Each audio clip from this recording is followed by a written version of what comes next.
Hello and welcome back to the stream. I hope you're all having a good day today. We are back with the Highlander campaign. And it's a bit of a special day for us because this week is... Come on, there we go. This week is essentially 2 years since we started this campaign. The actual anniversary is Saturday the 11th, but, well, we do it on a Thursday, so yeah. It's been 2 years since we started this thing, and somehow we've not killed each other. So, you know, there's progress there. Hello, Kyle. Hello, Ariel. Welcome in. Good to see you both. Hope you're having a great day. Oh, no, Ariel. Right, well, I'm gonna go ahead and undeafen. We'll do our usual sort of run through what happened last session, and then we'll pick up from there. Hello, Quinny. Hello, Master B-Rad. Welcome in. Good to see you all. Hope you're all having a good day. Make sure to hit the like button, and some of you are new. I'm pretty sure you've all been here before, but it's always safe to say that. And let's get started. Gavin, hello. Welcome in, my friend. Oh, man. We are live. I'm not that note. Oh, we're live. What have I walked in on? Oh, God. Hello, public record. Oh no. Oh no. What have I walked in on? Is Coda like not so loosely flirting with Argent again? No, it's worse. It's worse. Oh, love it. Amazing. Anyways, before we get properly started, I do want to say I said to my chat, but I'm pretty sure we've all realized it is 2 years since this campaign started. Indeed. Woo. The fact that we haven't killed each other yet is phenomenal. I agree. Indeed. And the fact that In we've my only po- technically had one player death, and that player death in Technically. itself was an event, was Oh, yeah. sensational. I don't think it's each other. I'm just surprised Hawthorne hasn't killed himself. With all the questionable shit that he's eaten, honestly, fair. I'm also wearing the wrong glasses. Let's do that. Very, very fair. Anyways. Amazing, we're still friends. Yeah. Anyways, Jadaji, if you would like to give us the sort of rundown of what happened last session, or are you going to make us do it? I'll start it off. You guys can interject if needed. Absolutely. Last time, you guys finally arriving in Hupperduke, you sort of settled in the city into a tavern, got in some rooms, and explored the city for a night, enjoying yourselves. And eventually, A little bit of petty crime as well. A little petty crime, yes, as expected. And you all went at the end of the night to go see, like an arena match, where a famous group of adventurers was fighting a beast. After watching the group called the Dragon's Horde be introduced, it came to Kessa's attention that the leader of this group, the Silver Scoundrel, who you all have heard that name before. No, we haven't. You can't prove anything. That was the possibly a leader of this vampire group. orc never happened. You can't prove anything. I mean, you're not wrong, but so yeah, you watched the Silver Scoundrel and the Dragon's Horde handily defeat the creature they were fighting, and learned about a tournament opportunity for other groups of mercenaries and adventurers to participate in a sort of timed match. You would face a creature, defeat that creature, and depending on the timing of your match, you might be winning a prize of gold, as well as a chance to meet the Silver Scoundrel and his horde. You decided to enter, got your match time in the morning, and went to sleep for that night. The next day, you went to go to participate in your match. You handily defeated the creature that you were forced to fight against. And yeah, we ended last session with you all leaving the arena, and I had Kessa make a perception check to notice that the Silver Scoundrel and his horde were watching the match, and the Silver Scoundrel himself seemed to be interested in Kessa particularly. And I'm actually at this point gonna make everyone else roll perception checks as well. Alrighty, perception. 18. That's a 21. That's 25. Okay. I think you all, I think Kessup doesn't notice it, but I think the rest of you do. You don't know as much of the significance, but you see that the, Silver Scoundrel and his group are watching, and that they seem to be paying special attention to,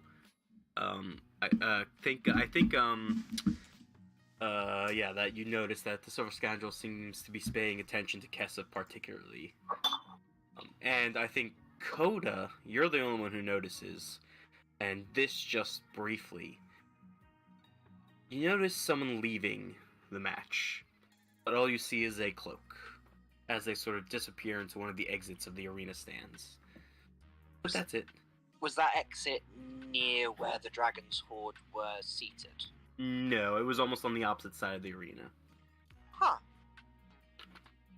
Didn't realize there was anyone else watching. Yeah. I'm surprised Yeah, and then the only other audience. person is in the audience is one guy who was sleeping and was probably there from the previous night's entertainment. Honestly, understandable. That, though. And, But yeah, you guys. where's the announcer? Is he just like fled? He has fully fled. Yes. Oh, Given understandable. up Poor kid. after his yeah. I wanted to encourage him some more. Nope. He panicked and ran. Poor thing. But yeah. So you guys exit the arena and are back in the sort of reception area. You're sort of left for a few moments to recover, but eventually a different aide comes out and says, half-orc man this time, very thin, lithe, walks out and says, well, it was a very good match, not a bad time. The fastest one so far. You guys are the first. But Still an the achievement. rest of the matches Number one. We are number one. for now, yes you are. Yeah. He says the rest of the matches will continue throughout the day, and tomorrow morning the times and winners will be posted outside the arena door. And from there you'll be able to you'll be told how to receive your gold and the meeting with the Dragon's Horde as well.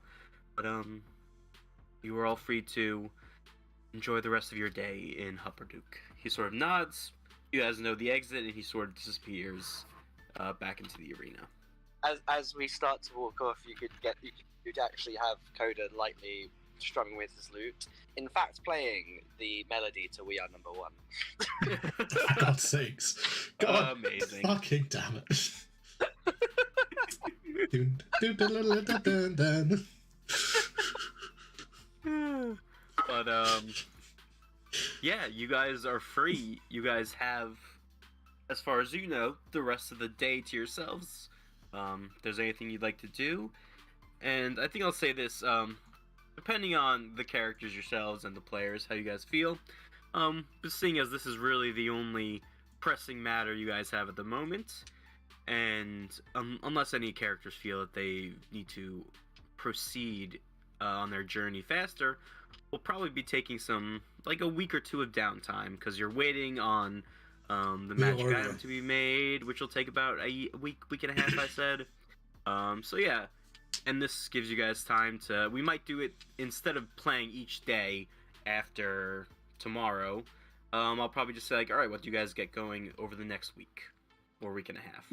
And but for now, I'm going to give you guys, today we're going to play the day, and we're going to play tomorrow as you guys figure out the results of the tournament. I think the first thing you guys I want to do is, I think the first thing I want to do is head over to Fizzle's. Fizzle? Was it Fizzle, or was it? It was Sizzle's Surprises. Sizzle. Yeah.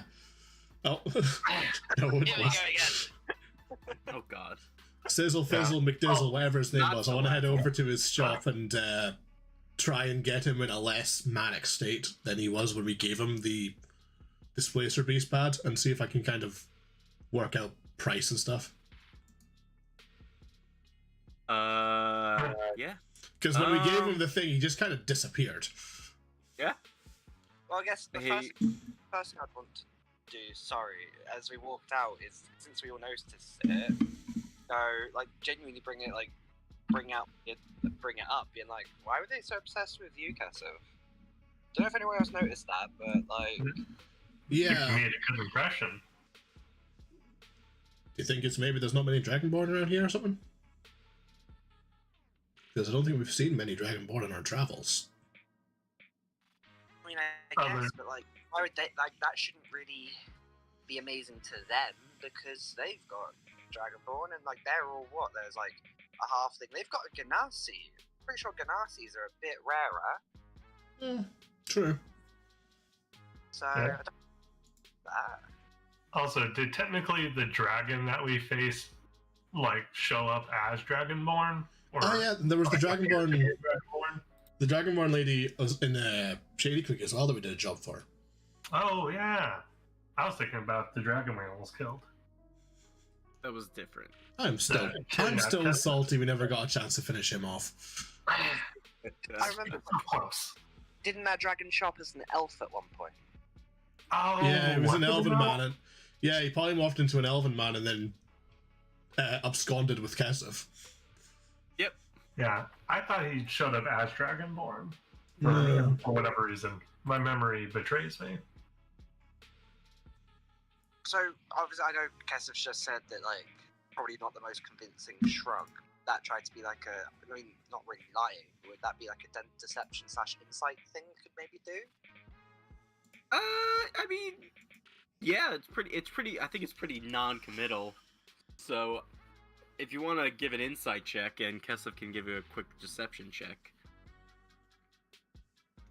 I'll just do one as well, for the hell of it. Yeah, Never go mind, ahead. that was Anyone an... who wants to make an insight. Never mind, that was an 8. 22. Oh, apparently my 8 of insight actually Yeah. worked. So even I could what tell. did you roll? Did you want to do with Tartarus, or are you passing? Sure, you said insight. Yeah. Don't wanna be left out. Just go down. Yeah, I mean, you give a shrug. She shrugs, but she's obviously aware of something and like just didn't. It's very non-committal. I kind of clock it and just sort of like look her in the eyes and says, "Do you feel safe?" Well, no, like that's the thing. I think Cody would say something like to the effect of like, you know, like you know, and you're not telling us, and I'm not saying you have to, but I just want you to know that it's clear you know something. And Hawthorne kind of pipes in with like, "You don't need to tell us anything, but if there's anything we can do to help, we are here for you."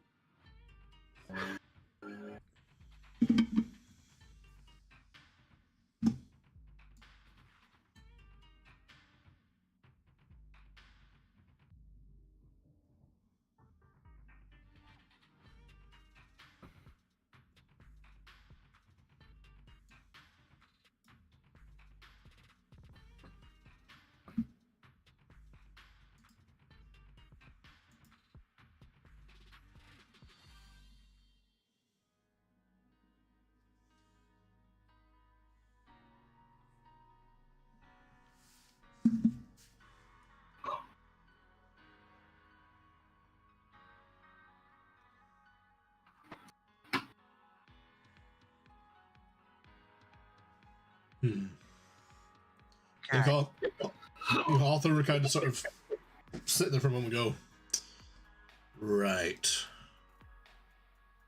So, in the event that we get the meetup, how do you want to handle that?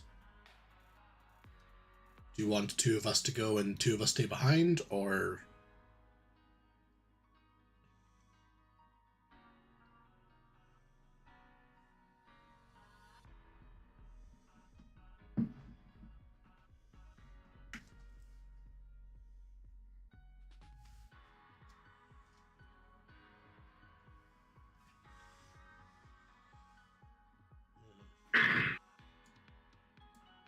Makes sense.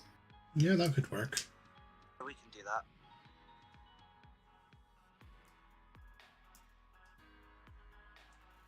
Right, well. No matter what happens, we've got your back. And to lighten the mood, Coda's going to carry on playing guy number 1. I just kind of shoot him on the side and it's like, really? I'm just like, you said it.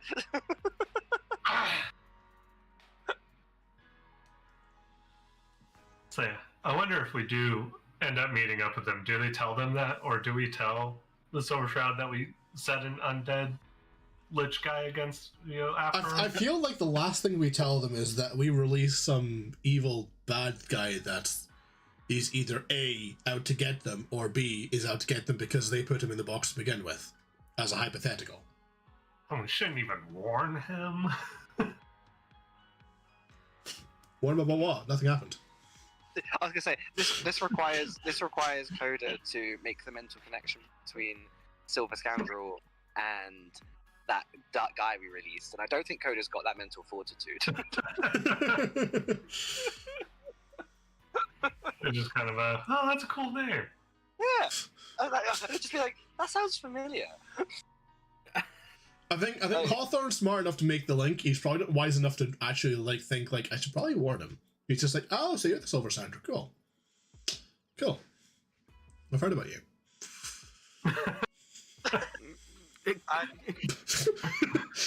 In the most non-threatening way ever. It's like, oh yeah, I've heard about you.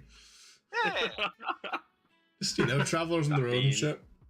Yeah. Word travels, man. Yeah. Name gets around day here. Yeah, haven't been north of the city here recently, have you?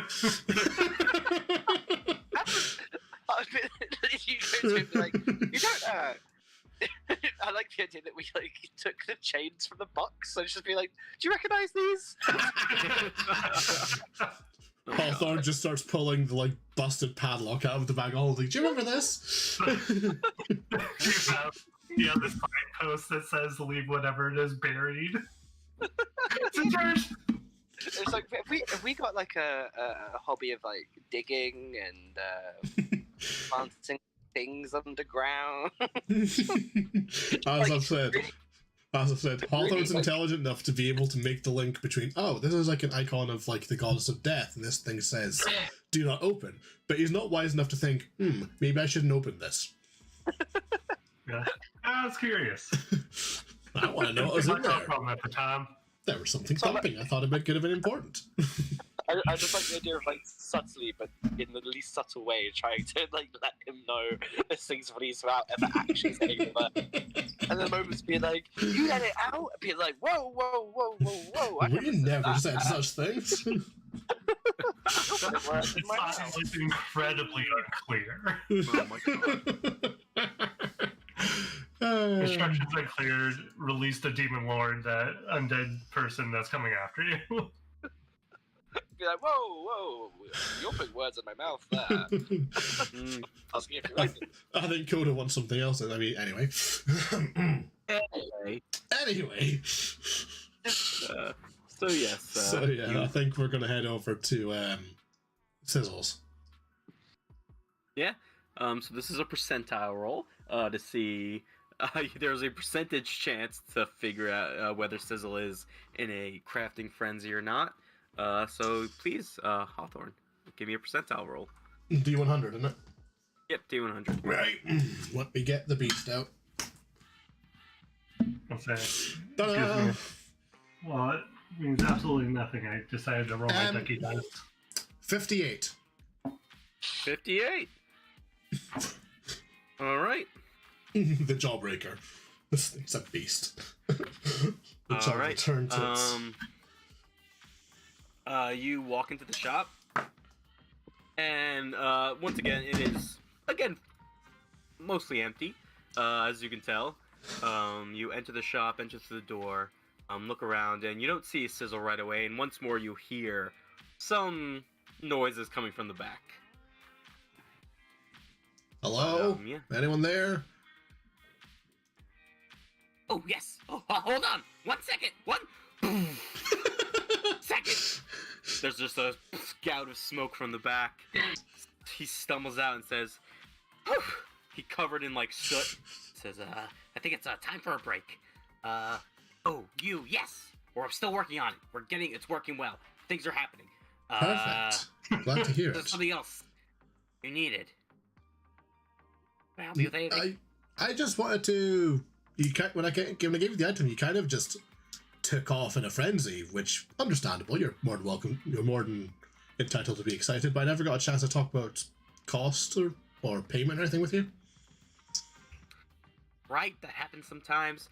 Don't worry about it. Everything is fine back there. It happens a lot. Anyway, It's all good. I did forget to talk about that. Hold on, 1 second. And he turns around. He goes behind the counter, which is like higher than him, so he sort of disappears. You hear rummaging, and then he sort of pops up above the counter, like on a stool or something, Amazing. with like just a ledger that he like scrolls through real quick and says, "Material cost supplied, work, and there's all right. So for what I'm making, did I say what I'm making? Sometimes I forget that as well." You were making something with a Displacer Beast tail pad, I think it was? Yes. You're that one, right, hold on. And he scrolls through a little bit more. No. Right, okay. Alright, I'm gonna be making this really cool Cloak of Displacement. It'll kind of give you the powers of the Displacer Beast. Cost between supply the material, so it's a little cheaper.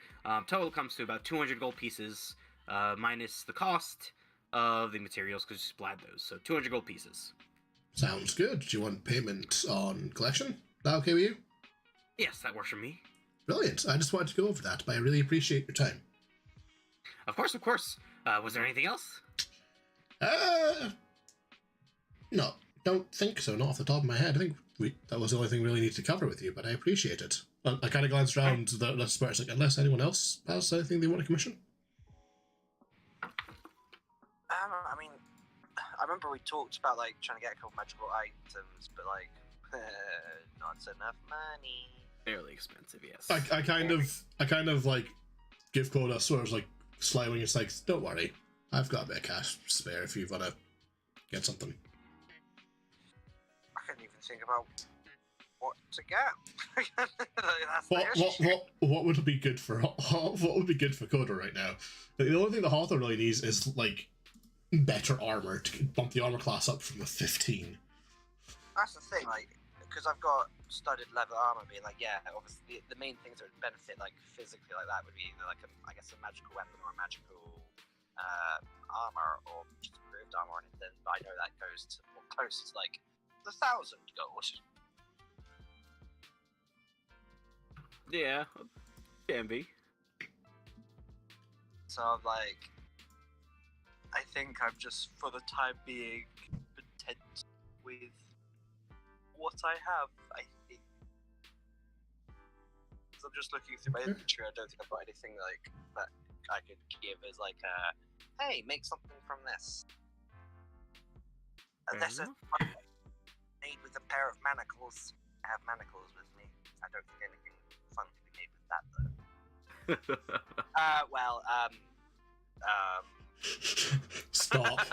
Stop right now. Oh, yeah, you need to stack. We're gonna back up. Cease and desist that line of thought.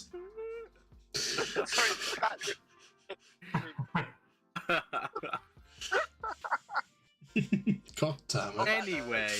We'll leave that there. I mean, my question is why have you got them in the first place, but that's probably not the right question to ask right now. I mean, there is a reason. Oh, God. Moving on. Anyways. Yeah, there's nothing else. I think Sizzle sort of closes the heavy book, says, "Alright, I will see you in, what is it now? It's a few days, what did I say? Week and a half, something like that. See you in 4 days. Absolutely. Back to work, breaks over." And he sort of tries to pick up the book. He goes down like, jumps off the stool. You hear a crash behind the counter as he falls. You hear some cursing in Gnomish. And then he stumbles back behind the curtain in the back and takes care of that. And yeah, you just hear, like, tinkering again and sounds of, like... Oh, no. potions being poured and things being sewn and shit like that. I kind of glanced to the rest of us like, I think we should leave before something blows up. Anyone know? You just hear uh-oh. Now, get out of here quick. Just got this image of us scurrying out of the door, like back against the door, closing it, and then just boom. Yeah, you hear a poof, and you turn around and his house is gone. Like, but not like destroyed, gone. Like it was there and it vanished. What the huh? You can feel the door against your back, though. I kind of like tap, and it's like, oh, that's cool. And then you hear another poof, and suddenly his house is there again.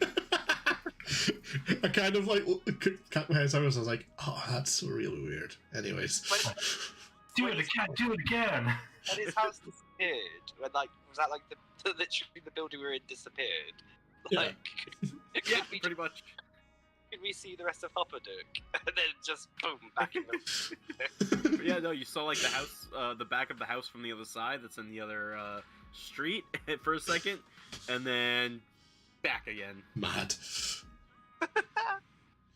Anyways. On that Yeah. note, let's go. Yeah, on that note. Before we disappear. But yeah, the rest of the day is still yours. That took like not even 30 minutes, so it's still fairly early in the morning, like 10:30ish, 10:30ish. I think the next thing Hawthorne wants to do is have a proper look around for like a sort of like curios and oddities store somewhere. As well as another look around, if you catch my drift. Yeah. Give me an investigation check. Right. Investigation. Oh, that's a 5. 8. Okay. As far as your other item, nothing out of the ordinary. But Okay. I mean, you can wander around for it takes like an hour or two before you find a little like curios shop like you were looking for. You see a sign on the door. It says Soar's Vagrant, and it's a fairly like decently sized shop. And yeah, it looks like the type of curios shop that you're looking for. Perfect. I kind of glance at the rest of the party and it's like, I'm gonna try and make a bit of cash. Give me a minute. All right. And I kind of just step you go into in the the store. shop? Yeah. You step into the shop. It's a very it's a smallish shop, but you see just a bunch of random items stacked on shelves and around the corner and stuff like that. A plethora of just random shit. But sitting behind a counter reading a book, you see a tall, very, very large female Goliath. Little set of glasses on her face, simple clothing, just sort of reading a book. But as you sort of walk in, she closes it. And she's like giant, like large muscles, like a thick neck. Barely fits inside this building, towers over you. But she sort of puts the book down and says, a pleasure to meet you. Welcome to Soar's Vagrant. What can I help you with? Lovely to meet you as well. I have got some oddities that I have recovered from a couple of dungeons that I've been exploring in my travels, and I was wondering if you'd be interested in having a look at them. Oh, fascinating. Sure, why not? Let's see what you have. I kind of walk up, and from the bag of holding, I pull out 3 of the 4 faintly glowing green rocks. And gently put them down in front of her. Yep. All right. She sort of looks at them, and you're just gonna put down the rocks on their own. I mean, I don't have much else. All right. Well, nothing really happened with them. I'm gonna see how this one goes, and then depending on how that goes, I might pull it to displace the beast claws that I've got. All right. Okay. Could always try and hawk my alcoholic spider blood. Ooh, now we're talking. It's true. I use mine to heal Kesef, so mine's gone. I still got mine. I must admit, I'm kind of tempted to do something with the purple worm poison. Either sell it, possibly sell it, because, like, yeah, sure, it's helpful for doing a big chunk of damage, but none of us are poisoners, and it's worth a lot. So... Yeah, that's true. Just, for now, I want to start with who we sell it to. Yeah, for now, I'm going to start with the faintly glowing green rocks because that's been something I've wanted to do for a while, and I will see how this turns out. Yeah. All right, she is going to look over the rocks for a second. Wow. Okay. She looks over them. Takes her glasses on, and then takes out a little attachment that clicks onto her glasses and becomes like a telescope. And like telescopes at the rocks, looks at them closely, and says, "Yes, these are very interesting. I could sell these for quite a price. I think I can give you 10 gold pieces for each one." I kind of sort of looks at it like, I'm like, I mean, we did almost die in those dungeons. It was quite a hassle getting in there. And one of these came from a dungeon way down south in Nicodranas. I'm gonna be real. I'm just gonna, like, can I just bluff and point at the one on the left and say that one came from a dungeon down in the jungles by Nicodranas? Sure. I just want you to do an intelligence check for me real quick. Intelligence? Just straight intelligence? Mm-hmm. Ooh, dirty 20. Yeah. I mean, you know that 10 gold pieces is probably 20 times what these things are worth on their own. Oh, wow. Okay, yeah, in that case, She rolled a natural 1 on the investigation to figure these things out. It's literally unbeatenly growing green rock. Because you knew that these things were practically useless. Yeah, because true. you've inspected these before, so You know 10 what? gold pieces You know what? for Yeah, a small rock. We're taking that, actually, yeah. I'll take the... If you want, I'll let you do a deception check, but it'll be a fairly high DC, just because that's already a lot of money for these things. No, I with that intelligence check, I'm going to save it at that. Like, yeah, 10 gold for each, that's fair. I'm taking that. Yeah? Yeah. She gladly hands you 30 gold pieces, takes the rock, and says, Yes, I can definitely sell these. These would be a good addition to the collection. Oh, that's she a puts win. them behind the counter. I will, I have kept one, of course. Of course. Of course. And she sort of nods and says, "Well, thank you. I haven't seen anything like that in a while. Is there anything else I can help you with?" Hawthorne kind of, like, ruffles through his bag, just kind of feeling things, and, like, he comes across the Displacer Beast claws. Before I try and sell these, would anyone like to try and make weapons out them? Like, I think they can make, like, a funky set of arrows for Kesef, maybe. Like, Displacer Beast arrows would be pretty cool. Arrows made of Displacer Beast claws. Would that be something that's possible, or would it be in our best interest to sell these? Are you asking me if it's possible, or are you asking if Kesef wants that? What are you asking? Well, both, really. Would it be possible for them to get turned into arrows, and if so, would Kesef, would you like to try that? Might be possible. Kesef, would you want to try that? You'd only get 4, well, maybe 8 if they... You'd only get a couple, but... Be pretty interesting. Alright then, we'll save the Displacer Beast claws for Kesef. In that case...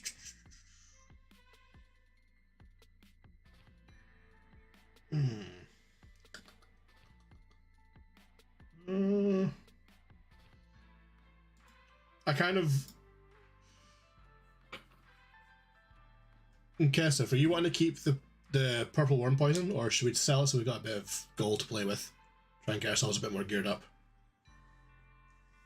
Because it's worth like 4,000 gold. For the 2 vials. Yeah, it's stupid valuable. I didn't do that. Yeah, That's the two honestly vials, ridiculous. they're worth I think they're worth 2,000 each. They are. They're very rare, very expensive, very powerful poisons. Yeah, but would a curio shop give you that much?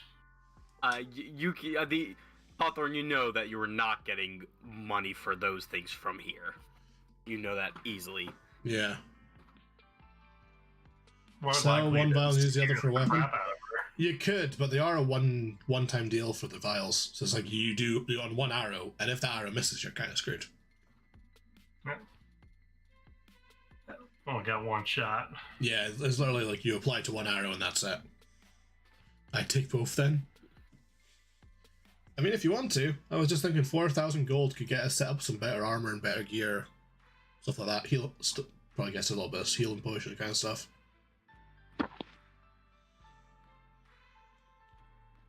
Like, yeah, the damage. What was it actually?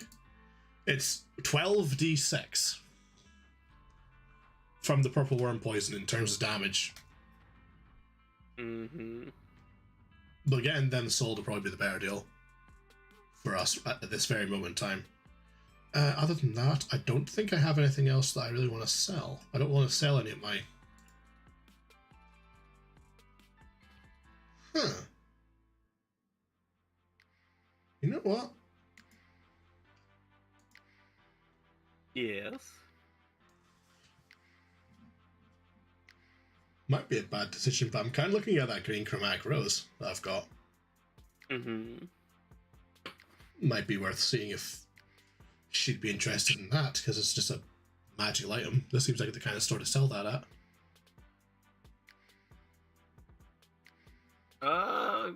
Give me an investigation check.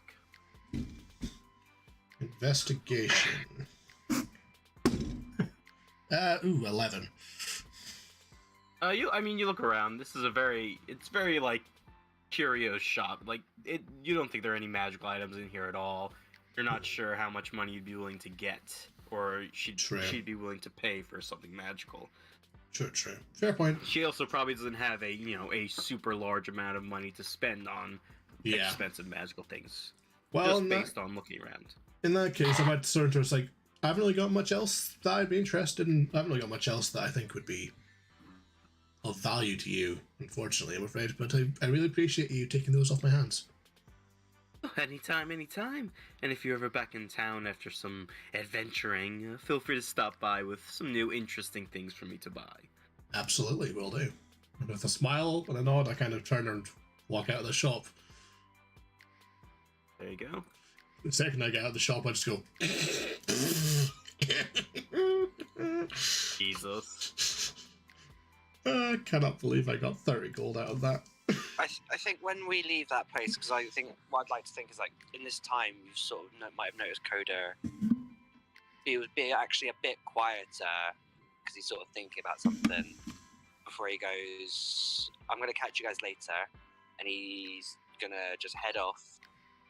And it's probably like it's gonna be pretty much back like the way we came, so like back in towards the direction of the arena. Mm-hmm. As I see you kind of stepping away, it's like, do you need help with anything? No, I'm good. I got something I want to do. All right, you want to meet up back at the inn like noon for food? Might be a bit late. All right, But I'll be there. no worries. Just look after yourself, man. Yeah. Don't worry. Alright, Coda peels off. Is there anything else you guys want to do at the moment? I mean, I kind of want to look for a store where I could probably get money for that chromatic rose, because realistically, I'm probably not going to use it. Yeah. But I think before that, Especially if probably, we're gonna sell the poison. I think we do need to kind of. I think we need to sell the poison as well, and we've also got the potion of fire giant strength. I don't think any of us really use or need strength. I mean, Lord knows I don't. But like, is it a case of keep a hold of it in case we come up against? Is it a case of keep a hold of it in case we come into a situation where one of us needs to be really, really fucking strong? Because for an hour, it gives you a strength score of 25. That is kind of incredible. So, I think for the utility, that would probably be handy of keeping hold of just because it's a guaranteed effect. Whereas the purple worm poison, if you miss with an arrow, it's gone. Like, sure, if I put it on a dagger, you're fine, but like, realistically, I think it's better off selling that for the value of it. Oh.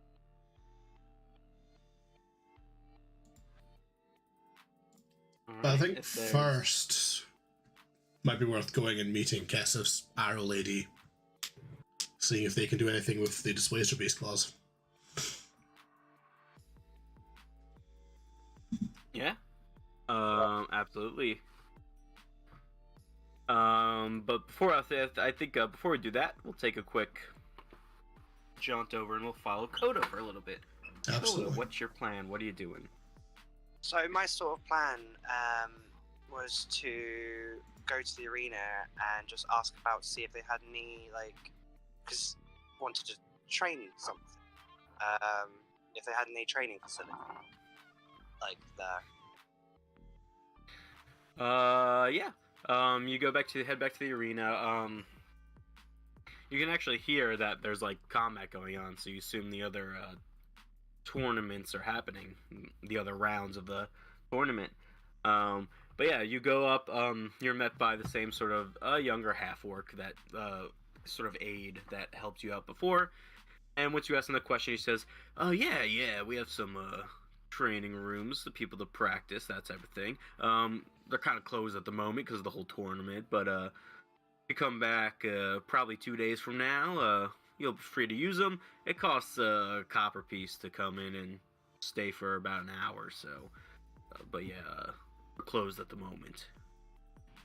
Oh, okay. That puts us like a slight damper on his plan. He's like, all right, just sort of thinks for a moment and plans to come back in a couple of days then. Yeah, no problem. It's always fun to watch people work out in there. Some crazy skilled people who come and work in this area. That's what I was sort of counting on. Sounds good. See you in a couple days then. In a couple days. Yeah? Anything else you'd like to do? Yeah, I think, well, he's gonna head off, but he's gonna try and find, like, just a quiet place somewhere in Huppaduk, just somewhere that's quite secluded on his own, like, even if it's just, like, down, like a very barren alleyway. Mm-hmm. And I'm gonna keep it, like, not, like, out of detail as to what exactly he's doing, but he's gonna be there for a couple hours. Yeah. So when he joins up with the rest of the party, I sort of want to give idea of what happened then. Yeah, no problem. Easy enough. You find a little quiet place and do your thing. I think we'll hop back over to the rest of the group. Kessif, you have directions towards where you were going for Devis's shop, who's the Fletcher who gave you her gave you the information for her shop. You get there.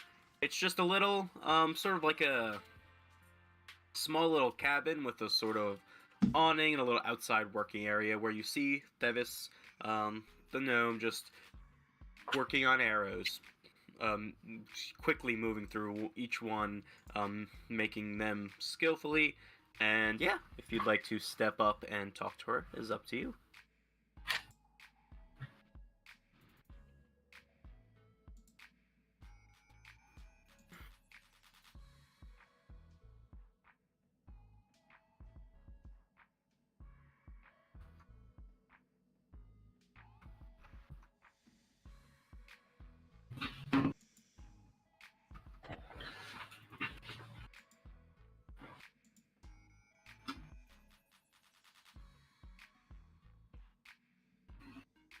She sort of stops for a second, looks over and smiles and says, well, I've been doing this for a long time.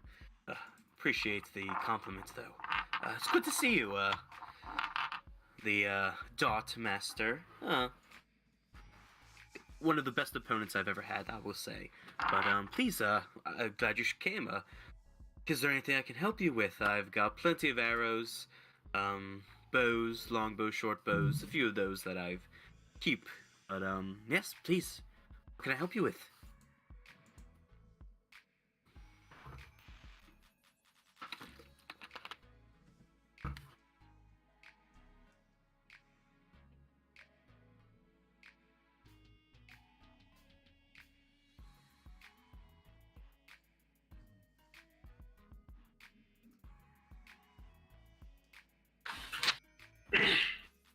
Yeah, I kind of over.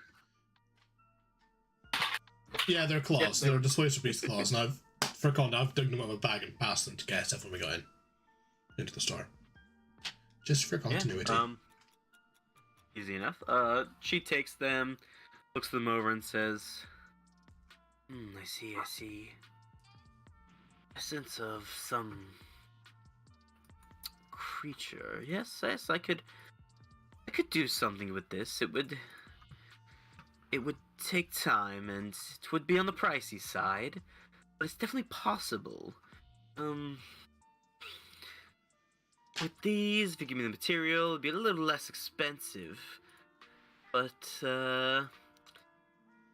yes, I could probably do something with this for about 800 gold pieces.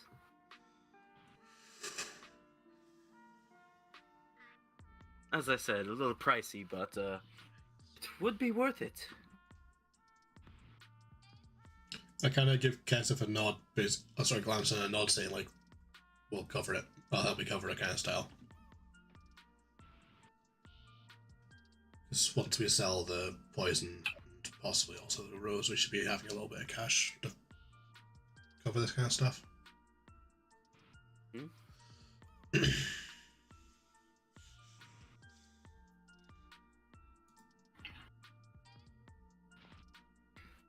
Yeah.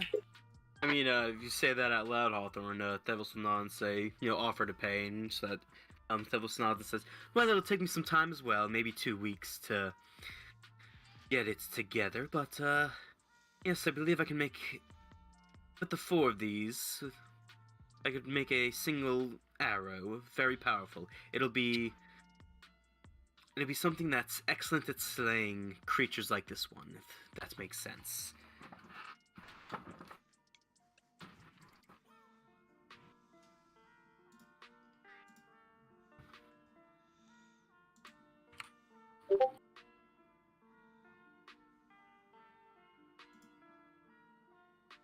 Of course, I will have to take half the payment in advance if that's alright. I kind of step forward and just sort of smile and say, that's perfectly fine. That'd be what, 400? Indeed, 400 now and 400 upon completion of the item. I kind of nod and sort of, what's his Hawthorne kind of fishes through at least 7 or 8 different pockets in his long coat, just pulling gold out of every single pocket. Just it's all over him in little bundles, and he pulls out 5 or 6 small bundles and counts out 400 gold onto the countertop. There you go. I kind of glance at Kets. I kind of glance at Kets' glance. I was like, pays to be safe. Yeah. There isn't even a countertop. It's just she's outside at a table, so you can just put it out on the table. She quickly looks around, realizing that she was outside working, and looks around, grabs a bucket from somewhere and dumps the gold coins into it, shakes it around, puts it aside and says, I will get working on this right away. Yes, it'll be fun. I haven't done something like this in a while. I haven't had the right material come through. But yes, I'll take care of that, and we'll see you again in a couple of weeks if you'd like. Or, I mean, if you're looking for some fun, maybe sooner, at this evening, or any other evening if you have free time. I'd love to play against you and Dot again.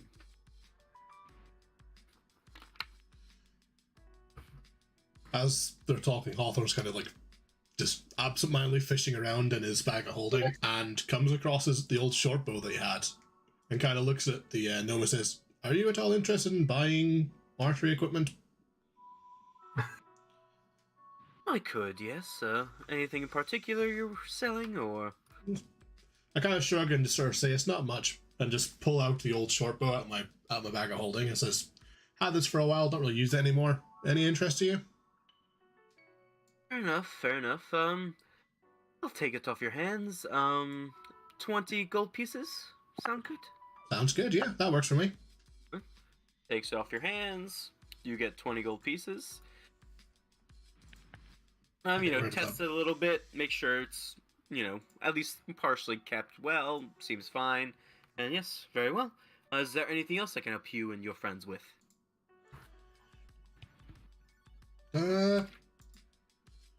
Don't think so, unless you happen to know a good apothecary or alchemist or someone who handles potions. I know it's a bit of a long short, but... Yes, we don't have many like that in the area. Well... There is Andre. She could help you. She's more of an herbalist than an apothecary. But, she does dabble in potions and the like. You can find her. She has her shop, and she sort of gives you directions. Yes, it's near the small Temple of Melora in the park area. Again, not a very large area, but she's right outside of that. Yes, you can find her shop. Tell her Thevis sent you. I will. I appreciate it. Thank you very much. Of course. And I'll get to work on this right away. She sort of takes the materials, takes the bucket of gold, and sort of wanders inside her little shop, closes the door, and presumably starts the work. But, yeah. Hey. At this point, after wandering around and looking, it's probably getting close to noon, maybe like 12:30-ish. Yeah, you guys are free to do as you would like. Kind of glance at the others and sort of go, well, I don't know if we met up with Coda again yet, but it's like, the only other thing I really want to get done is do something with the poison, see if we can find somewhere to unload that. Other than that, a couple other things I want to do today, which I'll probably wander off and do after we've sold that, but for now, you guys want to wander over to the apothecary and see if we can get anything sorted out? Sure. Just give me another intelligence check, Hawthorne.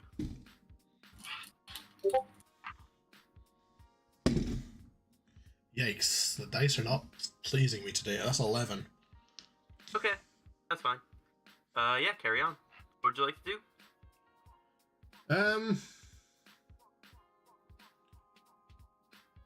do? Sort of generally head towards where the sort of like herbalist shop is. Try and swing by the inward stain to see if Coda's hanging around outside. Or Chandri? Yeah, sure. Coda, I mean, well, how long would you say you were sort of doing your thing? I mean, he was not really paying attention to time Fair enough. with it, so it wasn't like a fixed time. So he might, I'd say, sort of might lose track. In fact, if it's alright, I'm going to do a roll for it. Yeah, absolutely.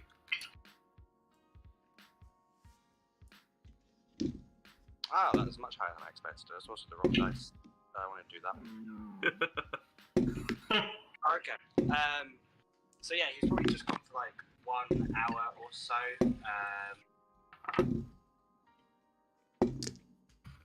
Yeah. Does end up obviously he had been grab lunch around midday-ish. He'd probably show up just to where he was told to be a little bit late still.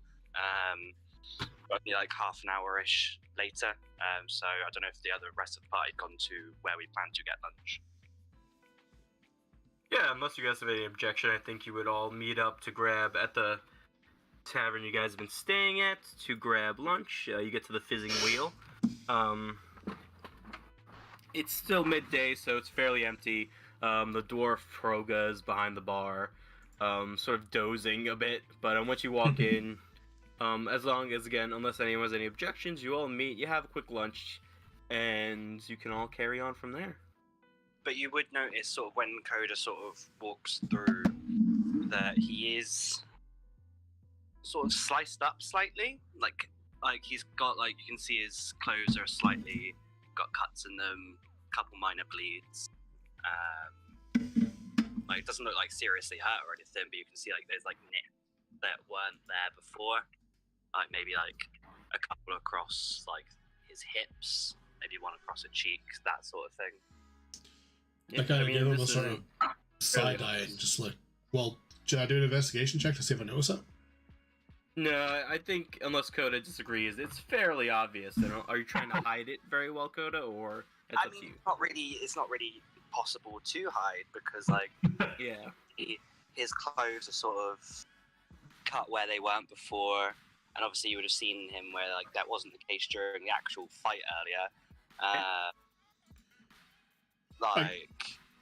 That when he came into the fight, Coda was pristine. Coda didn't get touched in that fight, but suddenly he looks a bit more, not roughed up, but you can see again it's just a couple of slices in the clothing, like a couple nicks. Like you can see just a little bit of, at this point, dried blood, but nothing serious.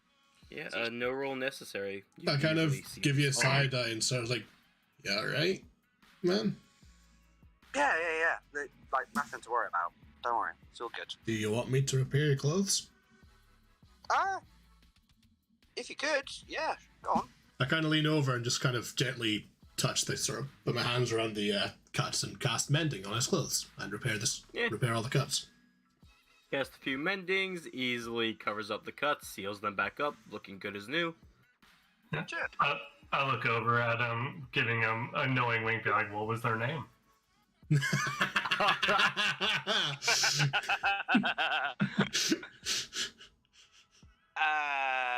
That's for me to know and for you to find out. Well, I can't wait to find out. I think, for fun, I want a deception check from Coda. And insight checks from everyone else, just for shits and giggles. That's a straight up 9. That is dirty 20. Oh yeah, he hides Lord. that. Yeah, you guys, yeah, Coda's telling the truth. Yeah, seems to be had a good time, and who knows? I kind of pat him on the shoulder and just start going, "Good going, man. Proud of you." I think Coda would be honest and be like, it's nothing like that. Fair enough, yeah. But yeah, unless, like I said, unless you guys would like to have any other conversations, you can continue on with your day as you wish. I think all we really do the only other thing I'd say over lunch is kind of bring Code up to speed on the plan with the poison. Basically, say we're going to try and find out somewhere to sell it and offload it, that kind of deal. I mean, would we have mentioned already how much they're worth? Would Coda know that yet? I think so. I think we mentioned that before you split, but I think we kind of doubled down on that, on the choice while we were doing the arrow stuff, and kind of like, yeah, we've kind of... Yeah. So would that be, like, would we, I imagine when we discussed it, we'd sort of say, like, right, however, would we just say, however much we do get for it, just split it evenly between us, sort of thing? Oh, absolutely. Right, that works for me. Because I have no idea what to do with some deadly ass poison. But you'd have to say that quietly, considering we're in a public place. My idea was utterly ridiculous. So You ever had ideas that aren't? no, but you know. Wax is lyrical about me too, Nicholas. Anyway. Yeah. So yeah, if you guys just sort of head towards the herbalist shop. Yeah. I think as we're getting close, Hawthorne kind of pulls the potions, like, he kind of slips back ever so slightly behind everyone else. Just because he doesn't want anyone else getting caught up on this. But he kind of slightly falls behind everyone else, takes the 2 potion vials out of his bag, and casts Distort Value on them. The purple worm poison. It has a set value. Purple worm poison. It has a set value. Hold on. Let me see that spell again. You cast a spell on an object no more than a foot on a side, doubling the object's perceived value by adding illusionary flourishes or polish, or reducing its perceived value by half. Sorry, I like how it's like, these things are worth 2,000 gold each. Hawthorne's Exactly. Oh, Exactly. Right? Which is why, like, I wouldn't use it on the orbs because A, they didn't have a set value, and B, why waste a spell on something that's going to get me an extra 10 gold when I can get an extra 2,000 gold?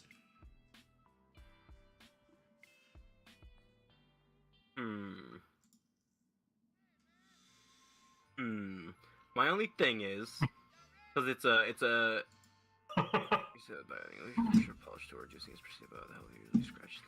because it's not really an object; it's a liquid. Because it's the poison itself. That'd be my only, like, I don't know if that quite counts.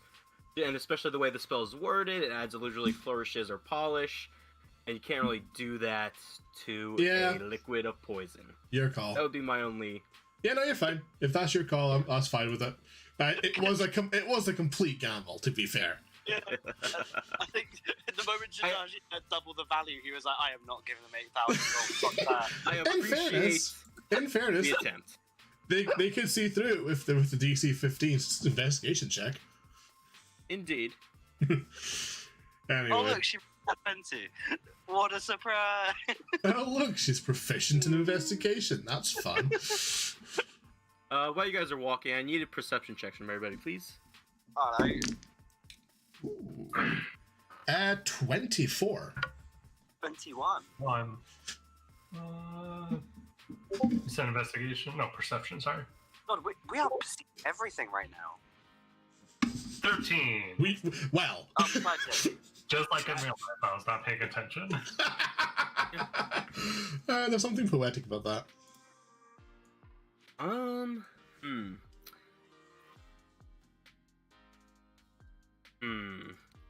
I'm gonna say, for fun, because none of you rolled high enough, but because Kesef got a natural 20, even though the total isn't as good as, say, Hawthorne's, but, because you didn't hit the DC you needed.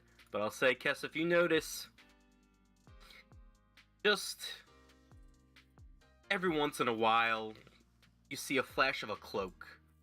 And it's like the same cloak, but it just flashes in, like, your vision, but then it's gone. It's just a brief color of, dark, deep red, and it's gone.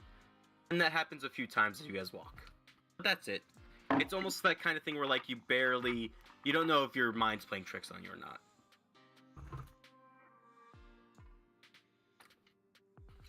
But, yeah, nothing else, you guys continue on, and you eventually come to this little, like, park area. It's very out of place in a large industrial city, but, you see some trees, a nice open grassy area. You see sitting in the center of this little park is a small building, which appears to be a shrine to Melora. It has, her symbol on it. It's like basically like a wreath with, like, bits of flowers in it and a shepherd's crook going through the wreath. But, yeah, and that sits over the door and just seems like a kind of a peaceful, natural place in this very industrial, smoke-filled city. And yeah, a little bit, like, just off of the sort of grassy area, park area, there is a small little shop that says, has a little sign that just says, the Herbalist's Haven. And yeah, if there's anything you guys would like to do, what would you like to do? Head over to the shop and head in. Yeah. You head in. It's very, like, it's very, like, hippie-esque. So, like, the door is covered by vines that you have to push aside to get inside. Various plants growing inside and herbs. You see behind the desk is a male harangon, with deep black fur, ears sort of like folded down, like they don't go straight up, they hang down, like floppy ears. And you just notice him, he's got like a smock on, and he just sort of seems to be taking care of some of the plants as the rustle of the leaves of you entering sort of alerts him to your presence, and he turns and says, "Ah, guests, welcome, welcome. I'm Chandris, and this is my little shop. Is there anything I can do to assist you? Any herbs, salves, potions I can supply?"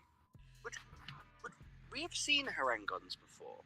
I think we've seen one, and it tried to kill us. Yes, absolutely. Like, when the moment you said Harangon, I was like, that is a flashback to it was either a rogue or a mage in that one party in the forest, and I'm like, oh god, no. It kind of gives me, like, flashbacks to that. It's like, oh god. Yep. Yeah, I've already forgotten the name of the archer that sent us here. Kessup, do you remember the name? Oh no. Come on, Cass, I believe in you. I'm terrible with names, but you got this. Does anyone remember the name? Coda, I don't think would know the name because he's had nothing. Yeah, that's fair. Fair enough. I think it was like Killvas or something like that, or Kivas or something like that. It's Thevis. Thevis. Thevis. Thevis. Thevis. Yeah. Yes. Thevis. Alright, well, Arthur kind of smiles and goes, yes, Thevis recommended you, actually. We've got some, well, it's not quite a potion, it's a, we're not entirely sure if this is the right place to look for this kind of stuff, but we've acquired some natural poison, and we're wondering if that's something that you would be interested in doing something with. There's a little bit of taken aback, like, oh, well, it's not really my specialty, but there are some poisons, common poisons, stuff like that can be used in remedies and antigens and anti-poisons. Let me see what you have, and I'll let you know if it'll be any of any use to me. I kind of like wince a little bit. It's like, yeah, it's not exactly the most common thing. And I take out the 2 vials and like really gently put them down in front of him. Yeah, he'll sort of take them and start to go over them.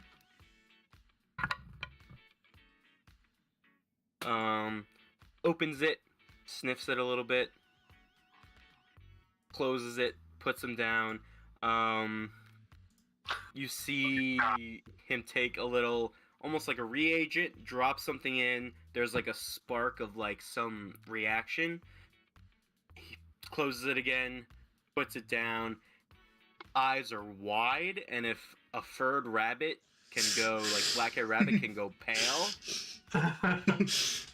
this Harangon goes pale. Yeah, Hawthorne's kind of like... He sort of stops and says, "This should not be in my shop. I should have nothing to do with this. I'm going to ask you to leave very quickly."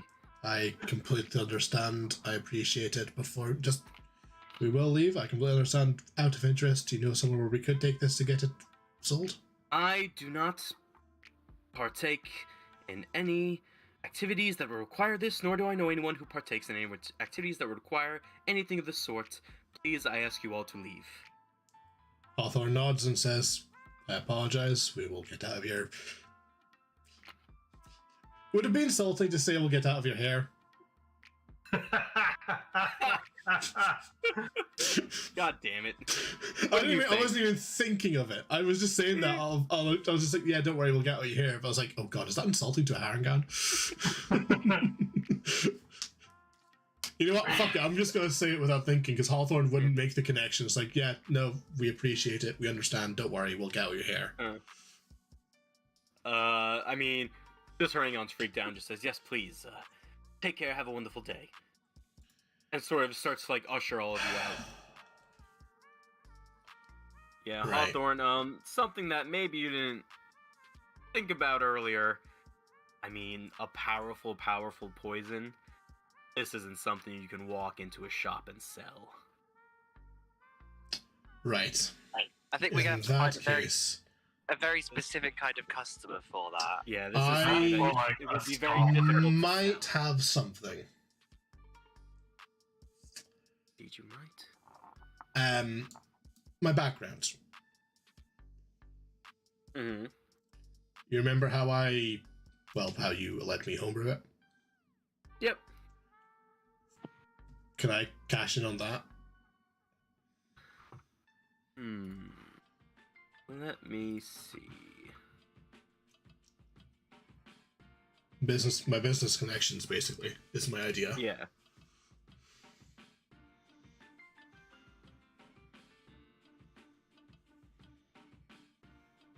Yeah. Yeah, give me, because this is also a new city to you, I'm gonna ask for an investigation check to go along with that. And it'll be a fairly easy DC on the investigation check, but this is also something that will take time. Because you're in a new city, but you can make those connections, and I think you know that something this high profile, it'll take time to find the right people. Yeah. Well, that's a dirty 20. It'll take time to make new connections, easily enough. So I think this is something that I might save for when we get towards that downtime I was talking about. Sounds good. Because, yeah, that taken care of. I You guys are... I kind of glance at the rest of them and says, like, don't worry about this. I will handle it. And just slip them back into the bag of holding and kind of have a look around as we're walking out. Yeah. You guys are ushered out of the herbalist shop. And yeah, you guys are sort of standing in this sort of like peaceful park area, the little shrine / small temple in the center. And yeah, you guys, again, the rest of the day is yours. You're free to proceed as you wish. Wonder if there's a place I can sell this scroll. That would probably... Would that... Because I don't think it's going to help me at all. What is it again? A scroll of true seeing. Although, canonically, I don't think I know what it is. Not quite. Would that be the same sort of place where I would want to sell the chromatic rose, or would we have to go to different places for that? You think it'd probably be Devis's shop. Not Devis, Sizzle's shop. Sizzle would probably be the one interested in both of those types of things. In that case, I kind of glance at Tartarus and says, do you want to maybe head back to Sizzle's and see if he'll buy these off us? Sure. Kind of glance at Coda and Kessup and say, unless you guys have something you need to do, you're more than welcome to join us. Oh, yeah, sorry, Cass, if I missed that. I mean, yeah, you recognize the temple you recognize the symbol over the temple as the symbol of Melora, the Wild Mother. Yeah, you definitely recognize that. It's almost a little familiar to you, although different in some ways. It would have been amazing if it was the same symbol of the same person that was protecting that undead fucker that we buried. No, that symbol's the Cerberus assembly, or I know, collective. but it'd be funny if it was the same. I mean, there probably are banners around the town with that symbol up, I would assume. Not really. There hasn't been anything like no banners or anything like that. No? Nothing particularly noticeable, no. That's why Hawthorne's probably a little bit more at ease.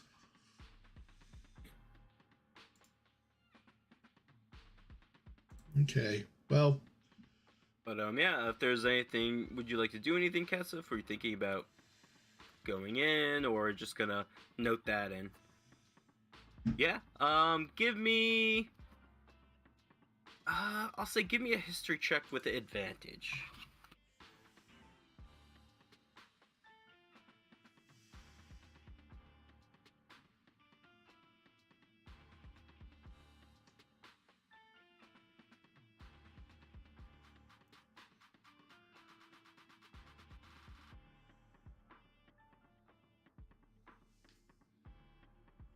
That sounds pretty good. Yeah, you easily, it almost like rushes back to you. The owner of the little apothecary in Nicodranus, had this symbol hanging in their shop. And it sort of comes back to you. It was younger, it was several years since you've been to the shop. But, yeah, you know that she was a follower of Melora.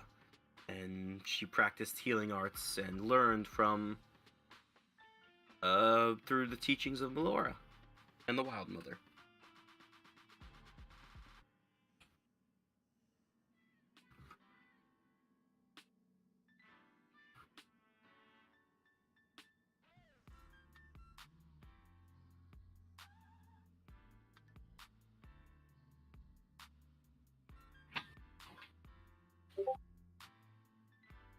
Sounds good.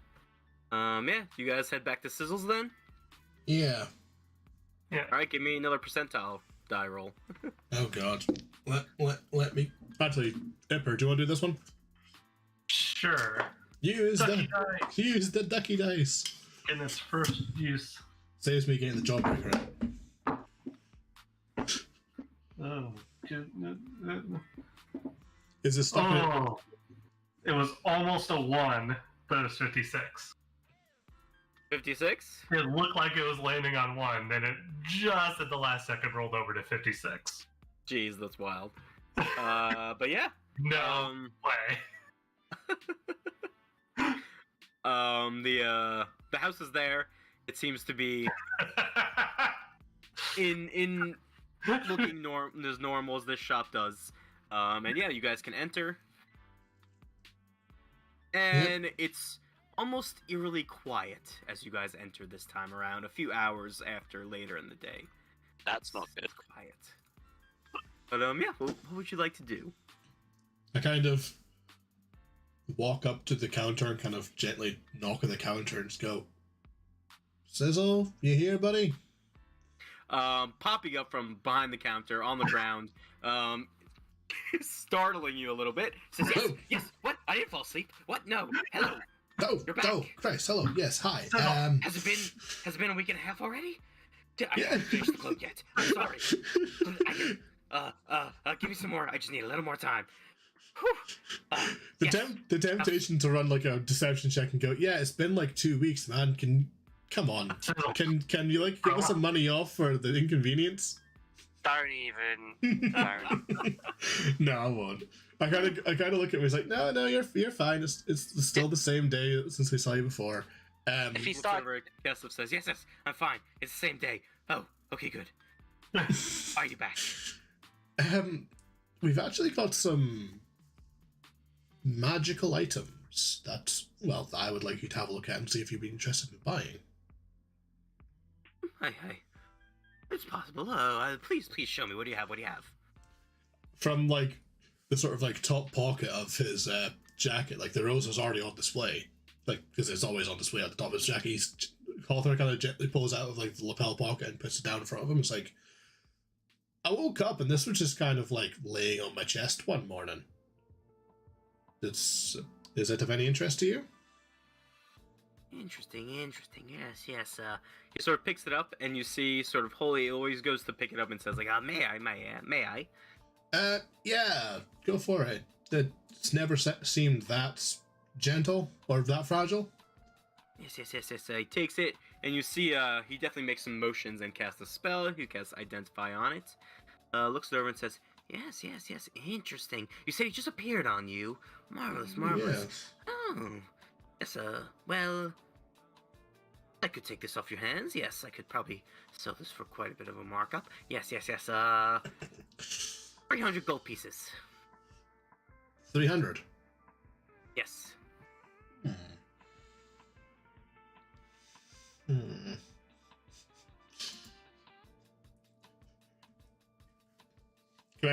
Can I roll persuasion and be like, hey, is that really the best you can do? oh, come on. Sure. Give me a persuasion check. Will he ever accept a fucking prize? You're gonna learn real quick. Hawthorne never accepts the first price. Like, Dude, just not roll your everything.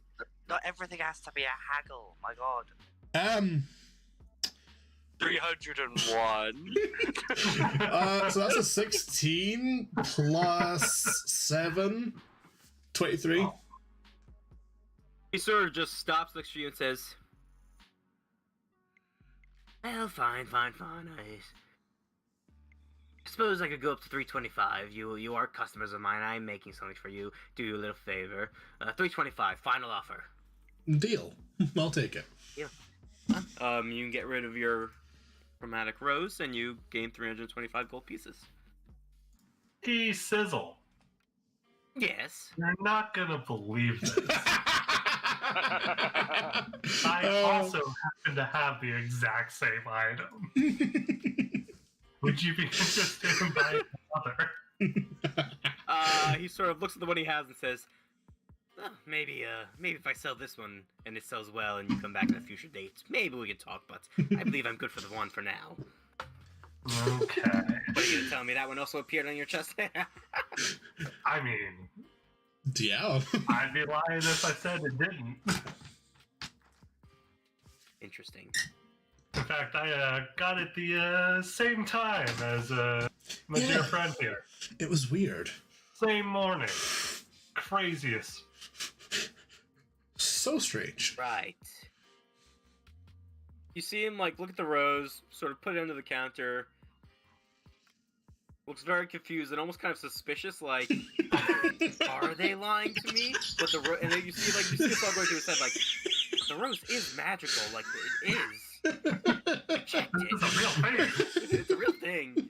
Says, but then he sort of, puts his hands out and says, whatever, yes, no, I'm good on the one I have, but if it sells well, maybe I'll take yours off your hand as well. Who knows, that'll be a future, I just saw what future engagement between us then. That sounds wild. Oh no. Are you gonna ask him about the scroll? Sure. Out of curiosity, as I was reading through this, would Hawthorne know what's on it? The spell scroll? Yes. I don't think I ever looked at it. It's level 1 in wizardry. Yeah. But Give you'd me be able an to read it. Arcana check, Hawthorne. Arcana? Yeah. Absolutely. 21, dirty. You don't know what spell this is. That's going to require something like an identify spell, but you can tell this is a fairly higher tier of magic. It's a decently higher tier spell. That wasn't a... What?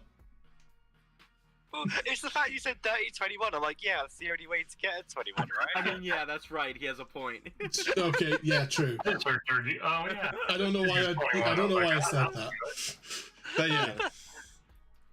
I kind of like this. Like, yeah. I don't know what spell that is, but it seems quite high level.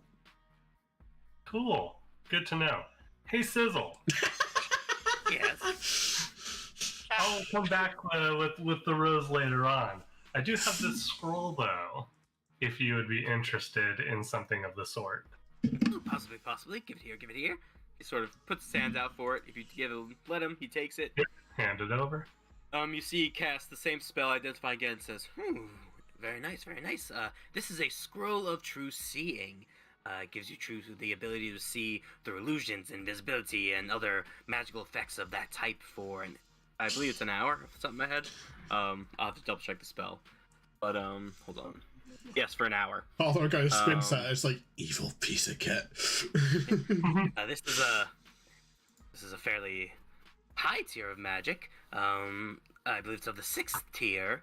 But I'm possibly interested in it if you are selling it. I would be willing to take an offer. Yeah, it's 6th tier of magic. Probably. How does 650 gold pieces sound?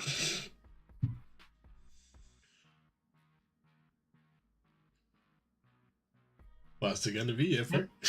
You know what? I am not as fickle as my friend here. I will take that. All right. The exchange is done. He takes the scroll of true seeing, and you have 650 gold pieces. Sweet. That is so much gold. Hawthorne's kind of looking at it like, yeah, welcome to the big leagues.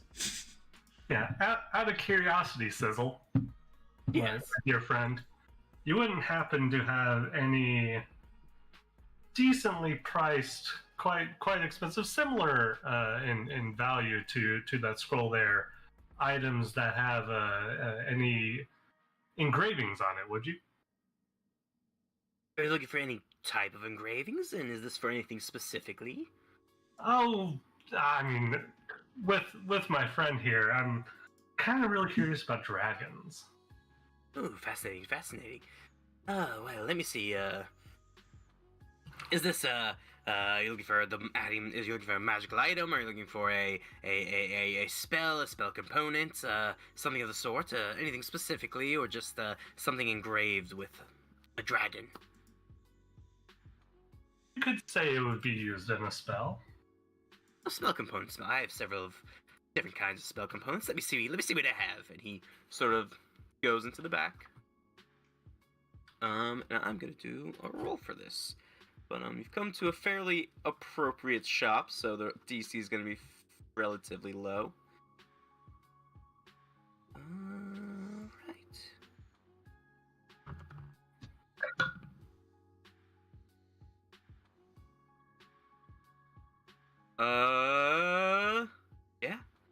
Yeah, he comes back out with it's kind of like a plaque almost, but like a small one, almost like some like it looks like a commemorative plaque, but on the front of it is just this intricately engraved a golden like inline dragon on this sort of bronze plaque. Yeah, it just engraved to about like maybe 2 hands width wide. He sort of carries it out. Well, two human hands width wide. It's not gnome hands width, so a little on the larger side. But he carries that out and says, "Is this something you were looking for?" Definitely seems quite interesting to me. Indeed. Remind me of the cost of the components you're looking for again, Tartaros. A solid 500 gold piece. Yeah. Hold on 1 second. Give me a quick investigation check, Tartaros. Investigation. Ooh, oh, that did not roll well. 9. It looks like it should work for what you need. Curious. He sort of holds it out and says, yes, this would work for spell components or as any other thing you need for a dragon engraving. It's about 600 gold pieces, more or less what I just gave you, but it is a rather expensive piece, as you can see.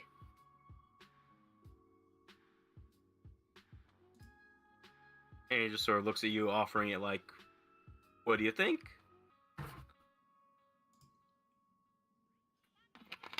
I'm gonna assume that it's gonna be fine, and I'll accept that deal. All right, he takes his 600 gold, and you have that spell component now.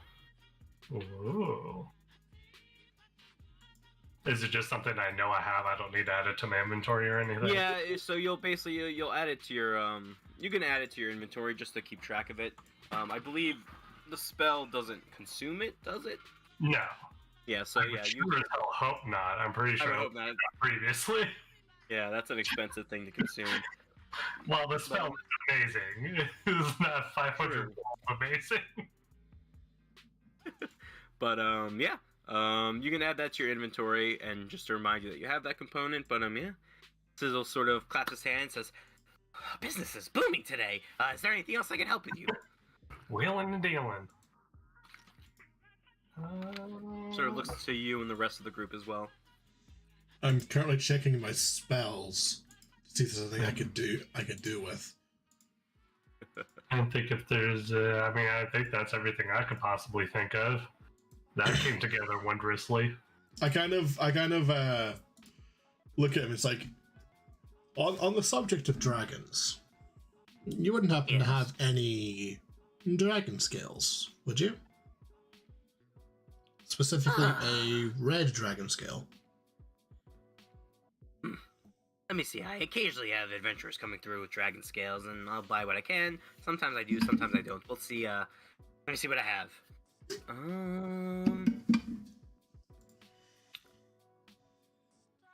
Hawthorne, give me a number between 1 and 20. Oh God. 16. Wow, that was cool. Wow, okay. He comes out with a bag.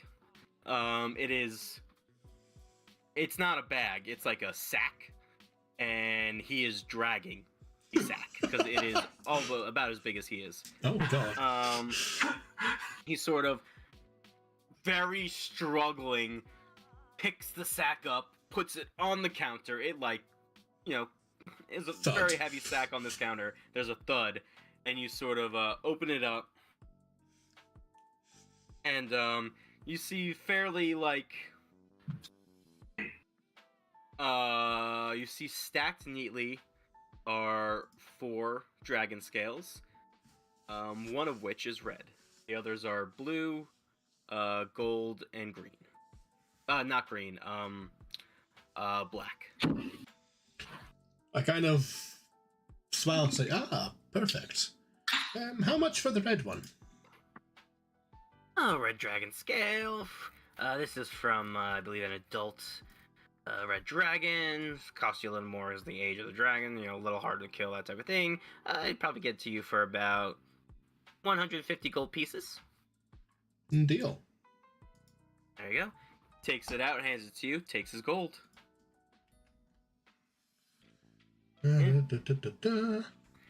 Anything else I can interest anyone in?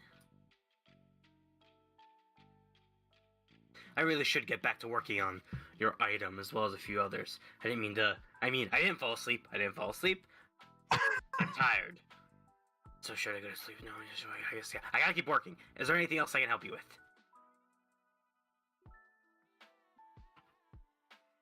That is all I can possibly need, Sizzle. Thank you so much. Of course. Anything from Coda or Kasif? I have nothing.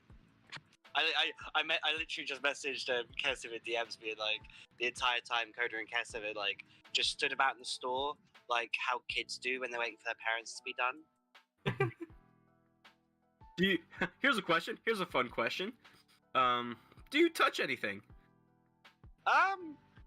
If I was acting like a kid, yeah, I probably would be just walking around, just looking at things on the shelf. Cool. Yeah, Roll a percentile die. Roll A D100. Roll D100. All right. I only know one thing that could possibly be. 30.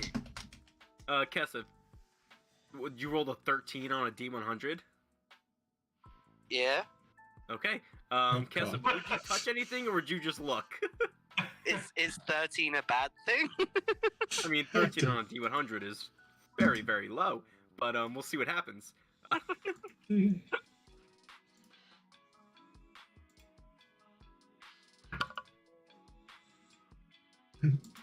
All right, give me a D100 roll. An 80? Okay. Oh no. Guess if you see something shiny, you pick it up. It's like a... hold on. You find it's like a little... It's this little coin. But it's, no currency you've ever seen before. It is a silver coin, but it's like... And instead of any, minting or whatever, anything like that, of what city it's from or anything like that, there's just a beautifully etched in raven on it in flight. And you sort of flip it over, and on the back there's a mask, like a white porcelain, like what the type style of mask that a white porcelain mask would be, but this is still the silvery coin. But yeah, you find this shiny coin, pick it up. Nothing seems to happen.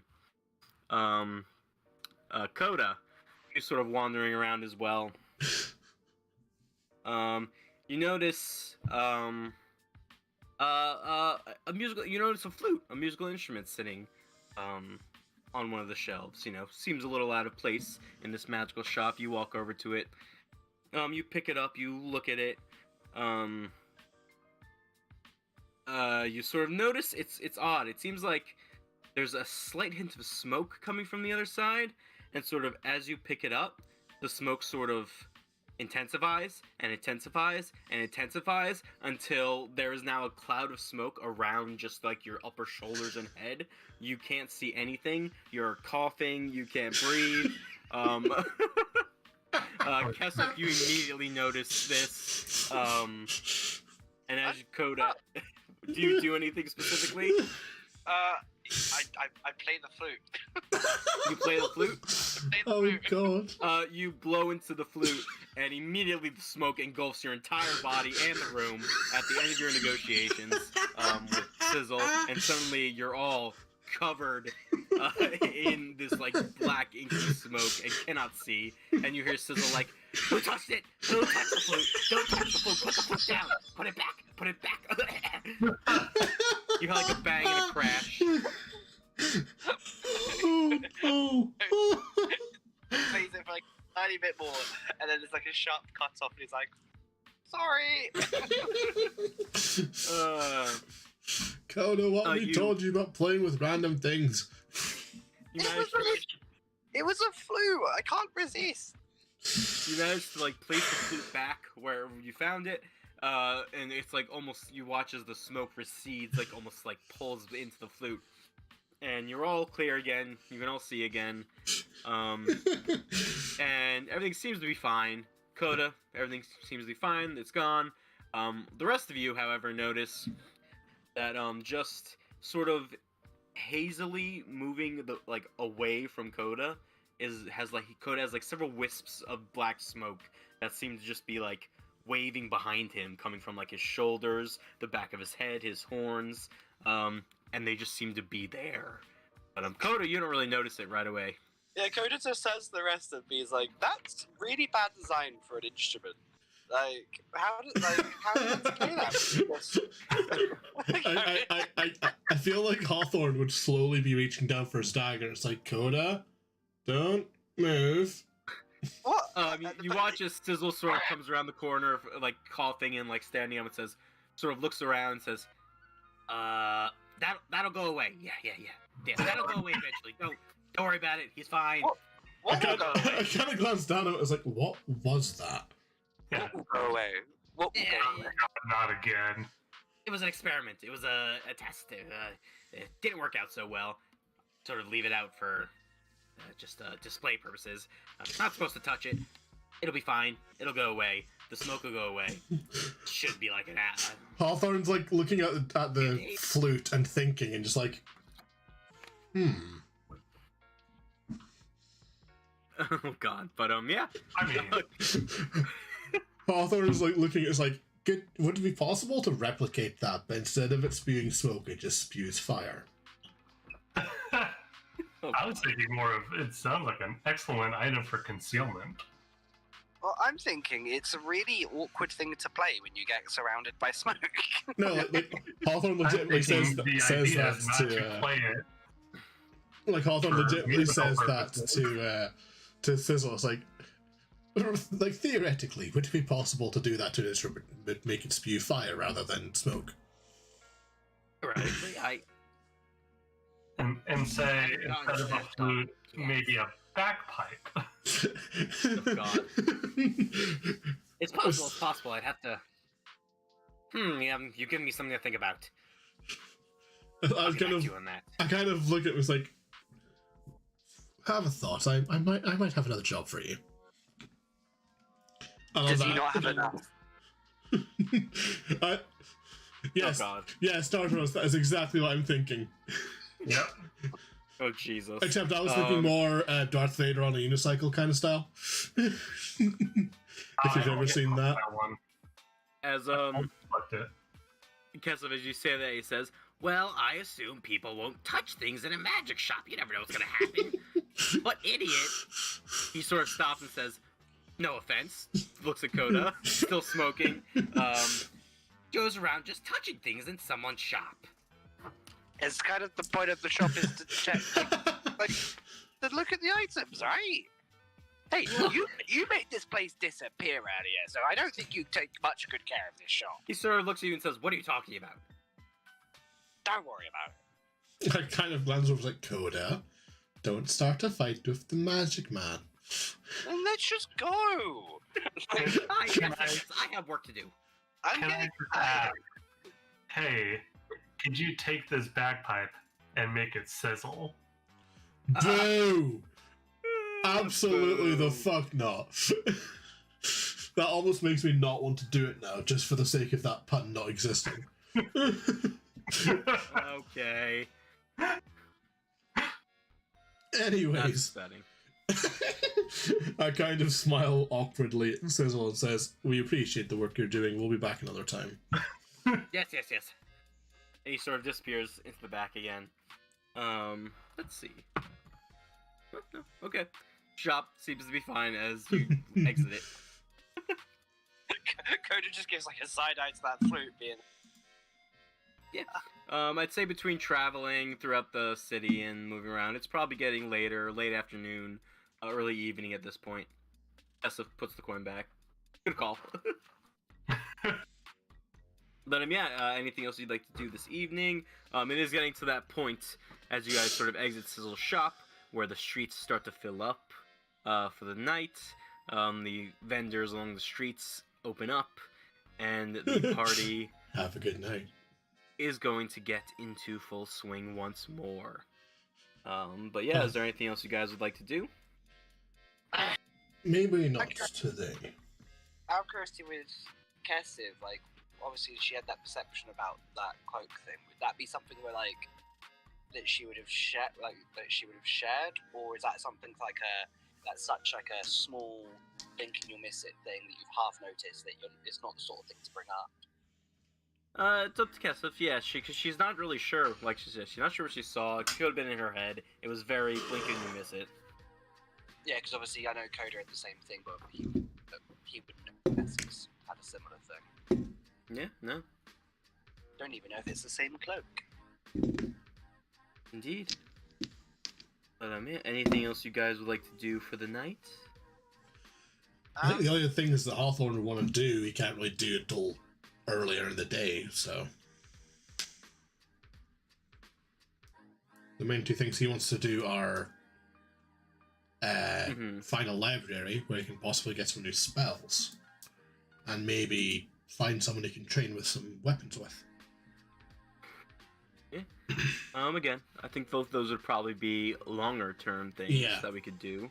Absolutely. So, anyone else have anything they'd like to do before we say we get you guys a long rest? I mean, I think as the party starts going into full swing, Hawthorne's gonna do his thing again. No problem. Anybody else would like to do anything? Go to bed. Coda's going to bed. Yeah.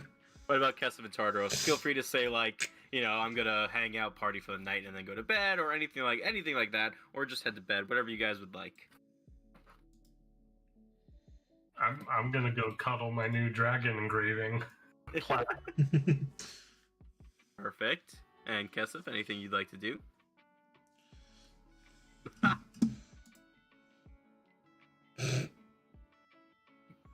Yeah, easy enough. You meet Thevis at the same place as last time.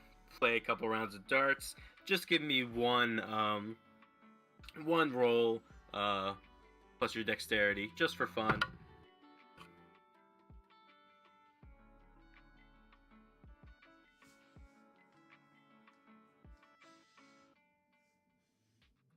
Six. This time, Thevis does get the better of you over the night, but you're tired. You still had fun, enjoyed yourself. Tartaros, you cuddle your new spell components, Hey. thinking of all the things you'll be able to do. Yay! And Hawthorne, give me a stealth check followed by a sleight of hand check. Alright, stealth. I have advantage, which is always fun.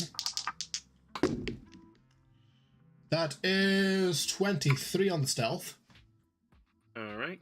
And then sleight of hand, yeah? And for context, I have cast invisibility. I like slipped into a side alley, invisibilized myself. I figured it was pretty much the same as last time. Yeah. Yeah. And then for the sleight of hand check, is it sleight of hand, Jay? Yeah, sleight of hand. Oh, that's painful.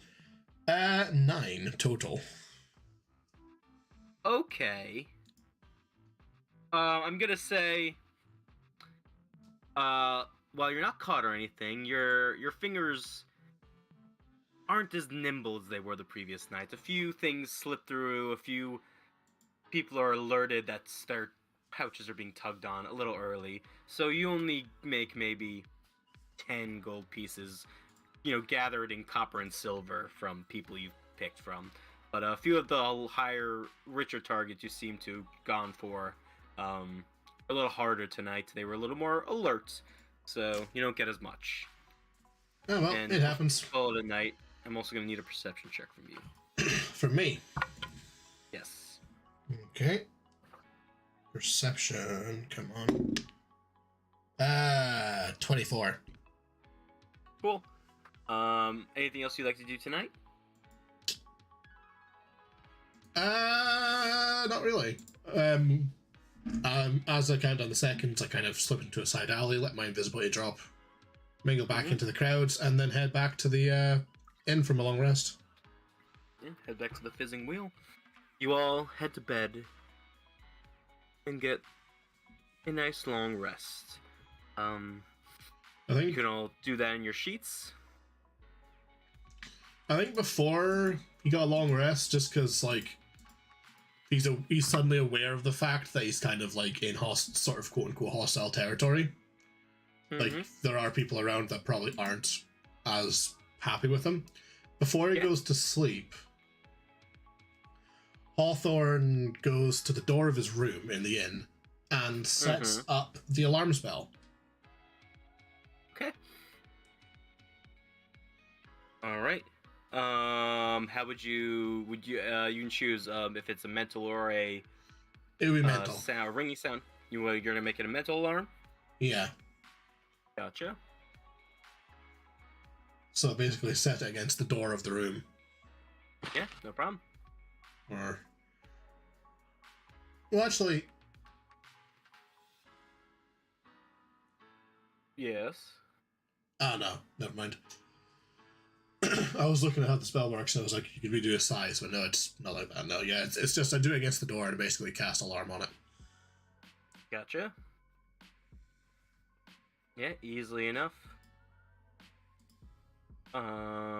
Anything else anyone would like to do? If not, you can all take your long rests and wake up the next day. Okay. Yeah, and I mean, unless there's anything else anyone would like to do this morning, that the results from the tournament will be posted this morning. Ooh. I think as we're all kind of sitting around breakfast, I kind of glanced at Kess and was like, you still wanting to hang back and let us take care of this?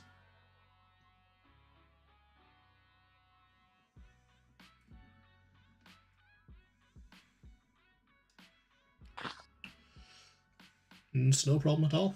You stay here or go do anything you need to do in town. We'll take care of it and we'll meet back later on. Alright. I think we'll start by following the main part of the group.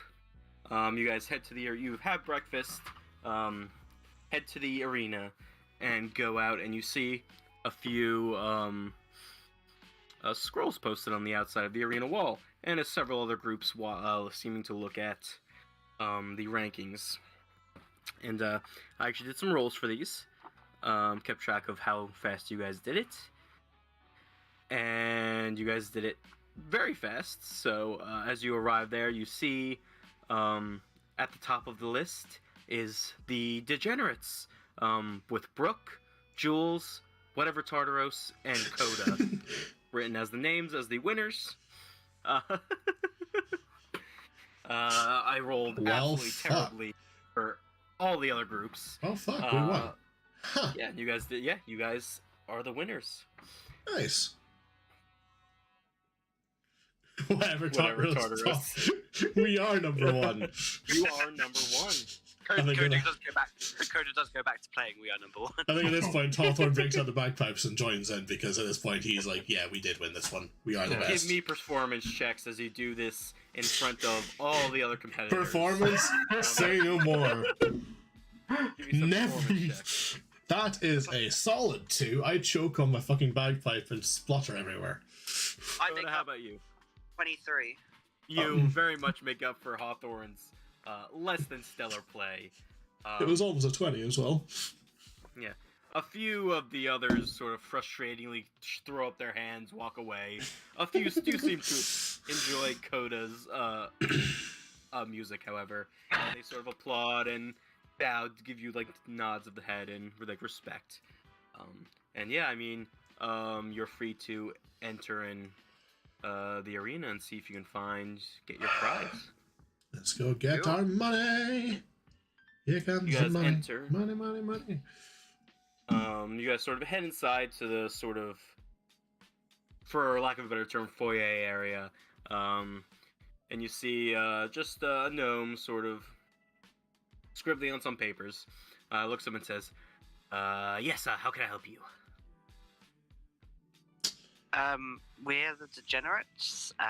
We just won! I mean, yeah. We looked at our rankings and sort of won the competition yesterday. Yes. Congratulations. Impressive timing. Impressive. Let me see here.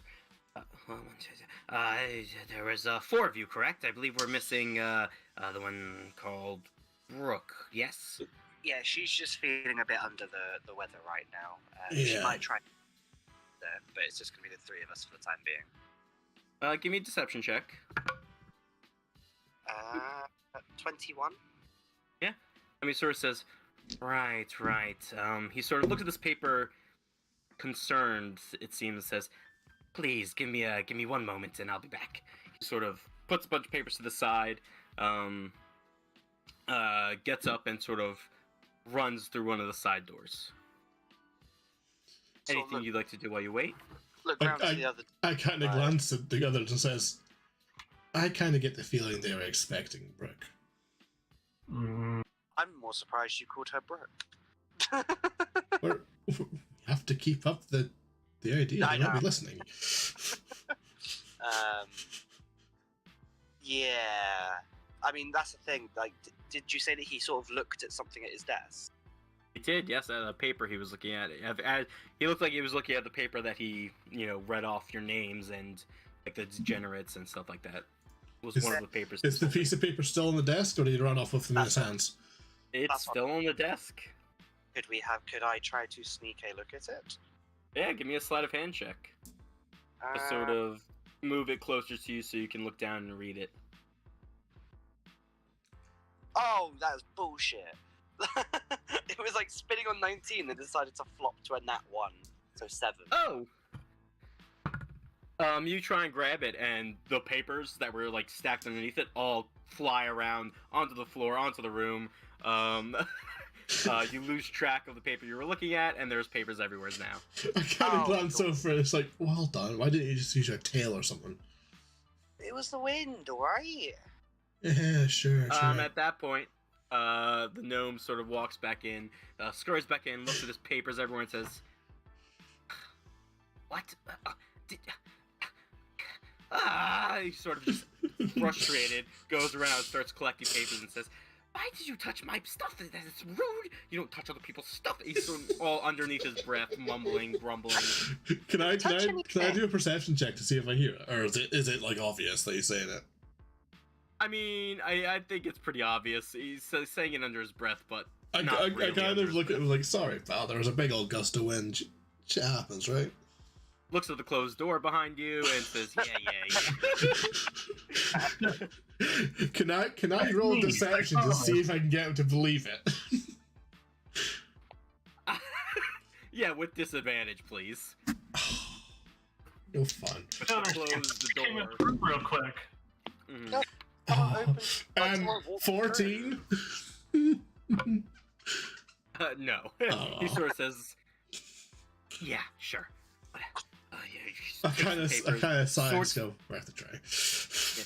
Seems like sort through them, trying to find the one he had, and says, well, I was gonna say unfortunately, but it seems the Dragon's Horde has requested that the entire group be present when meeting them and receiving the reward. It is a bit unusual, but they are our guests, and and Jesus, are you okay? Yeah, sorry. You good? Swallowed wrong. No worries. But yeah, he says, yes, they've requested, again, a bit of an odd request, but they've requested that the entire group be present to receive the reward and the meeting. Unfortunately, my hands are a bit tied there.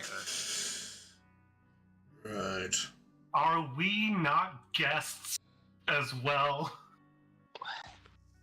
I mean, The winners of this competition. I mean, I Sort think of looks over and says, yes, well, polite guests don't touch their hosts' things without permission. yeah, I don't know why you do that, Hawthorne. It was incredibly rude of you. I mean, I was like, oh, look, I'm sorry, okay? It looked interesting. I wanted to have a look. Sure. Just wanted to check that our names were spelled correctly. Yeah, okay. Yeah, I just wanted to make sure that they knew how to spell Jules. That's all it was. People have problems with it, okay? I've been called Julie one too many times. But no, obviously, I guess with the with us picking up the fact that like they were sort of their attention was on Kessev and them asking for the full party, like I think it's quite. I'm assuming it's going to be quite obvious to us that like they're definitely taking an interest in Kessev, and like that's why they're not meeting the full party. Maybe. Can I roll insight? Or perception or investigation? You or can roll something? insight, yeah, on this guy. Yeah. Well, more on the whole general, they really just want to see Kessev kind of style thing. Yeah, give you just a general insight check then. That's a 7. Hawthorne is not very insightful. Wow, I rolled a 7 too. I got 11, if that helps. I mean, maybe, but like, it could just be, you know, they want to meet the full team of winners. Like, you're not sure. Alright. But I either kind way, of glanced at the other. I kind of glanced at the guy. Said like something like, "We'll go see if they're up for making a visit." Yeah, I'll get they're back to not feeling very good. So if you have like a potion or something that can make them feel better, we will be happy to bring them along. You just this gnome just stone faced looks at you and says, "Unfortunately, we do not. That's a Now, shame. the Dragon's Horde will be here for several days. Hopefully your friend will be well enough to meet them within the day, if preferable. They are a very busy group, but once you are all present, you can meet the Horde, which, again, a privilege, and collect your reward of 1,000 gold pieces." okay, we'll see what we can do. Absolutely. I think with that, we Well. kind of just leave. Yeah, we'll head back. Yeah. Yeah, you head back easily enough, and Can I roll? mean, Kessev, Can I roll a perception to see if anyone follows us from the arena?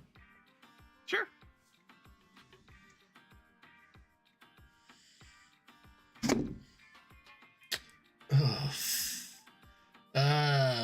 19? No. Oh, as No, far as you 19. can tell. No, sorry, wrong one. 21. Still, it seems to be the gnome sort of glares at you as you exit the main area, and no one seems to follow you as you leave. Alright. Even after we left, Eventually, Coda's yeah, still there's- gonna... Sorry. no worries. I was just gonna say if there's nothing else, you get to the fizzing wheel, but was there something? I was just gonna say, like, even after we've left, Coda's still gonna turn to Hawthorne, like, can't believe you touched those papers. I kind of give him the sign like, yeah, it's a shame that I touched those papers, isn't it? Yeah. Yeah. Remind me, was it Hawthorne that also touched and played the flute of Smokening? Yeah, why do you keep touching things? Listen, it's in my nature, okay? Coda is still smoking, by the way. Oh, that's fine. That's Like, fucking even hard, after well. the night's rest. still smoking faintly. Brilliant. I kind of look at him and it's like, you look so stupid. Would I realize that, like, because, like, obviously I couldn't see it. Have I realized that I've got, like, smoke around me? It's still. It's not even around you. It's literally like tails of wisps of smoke that go like a few wisps that faintly go and they flow backwards like away from you. Like so it's like a trail of smoke that you're emitting, and it's literally for like a few wisps from like the back of your shoulder blades, a few from the back of each of your horns, and then one just from the back of the center of your head. These little like black wisps of smoke. It probably looks kind of cool. Would the others have told me that, like, this is the thing that's happening to me right now? I mean, I assumed as much. Honestly, Hawthorne probably wouldn't have. He probably just let you suffer. But you definitely heard Sizzle say in the shop, like, that'll go away, that'll go away. Okay. Well, I'll go away. Don't worry about it. Yeah, it's fine. It's fine. It's fine. I'm smoking. Sorry. But I mean, yeah, unless Kesef says otherwise, it's only been like it's been like 10 minutes to travel there, 5 minutes to talk, 10 minutes to travel back. So it's been like 25 minutes if you're heading back to the tavern. If Kesef would still be there, taking a small walk. I think you'd meet Kesef outside at some point on while she's walking around. You meet her as she's like sort of heading back to the fizzing wheel. Kind of explained to her, it's like, so here's the sitch. They definitely want to see you because they would not let us in without you. Well, actually, no. Hawthorne wasn't really insightful of that. It's like, they want all of us. As far as we know. it's like, yeah, they wouldn't let us in with the three of us. They want all four of us to be there.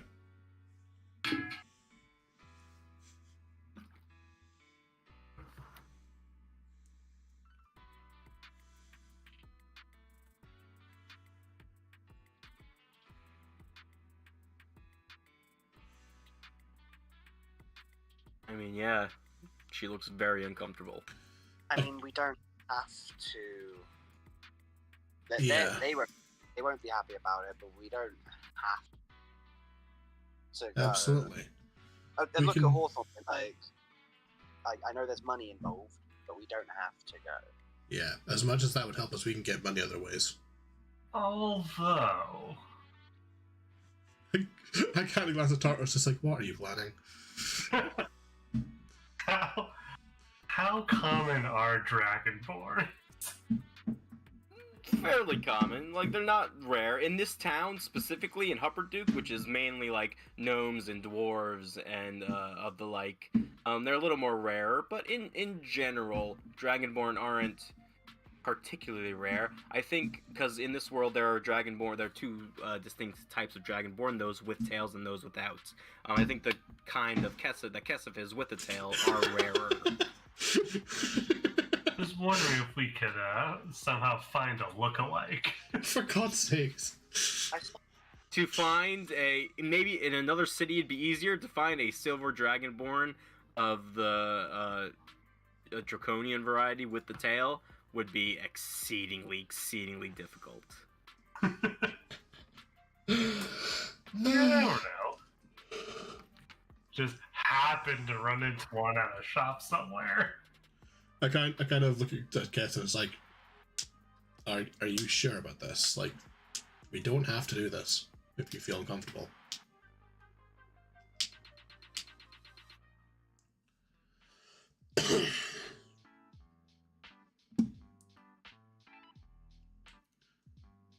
This situation is a very much end of the day is your call kind of deal.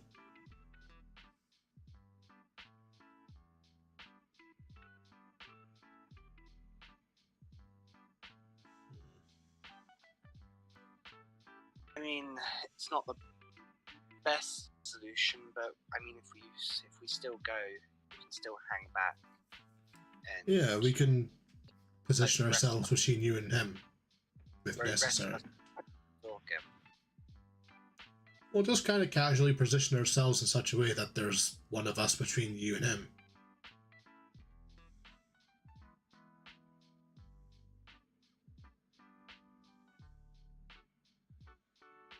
And hey, if it goes into a full-out Donnybrook, we could hopefully our undead friend makes an appearance and we have an ally. I kind of give him the side eye and go, "What undead friend?" Tartaros.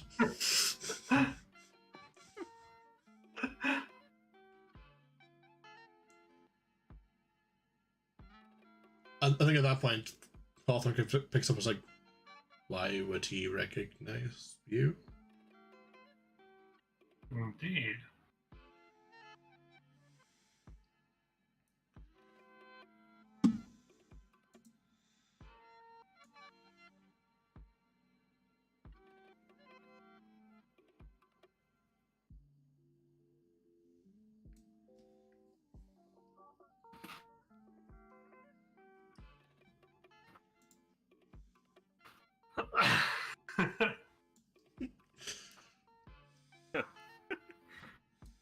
Yeah, there's definitely a look of surprise when you say that. Hawthorne. Oh.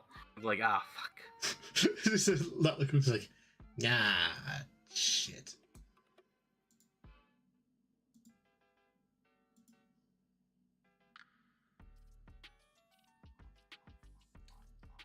And bomb drop. Okay. Huh.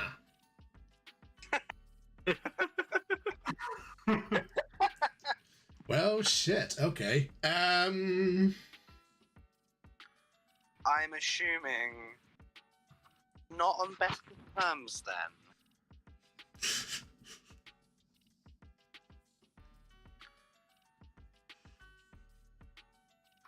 Okay, so feel free to ask me any questions you have, anything you might know, that type of thing. Yeah.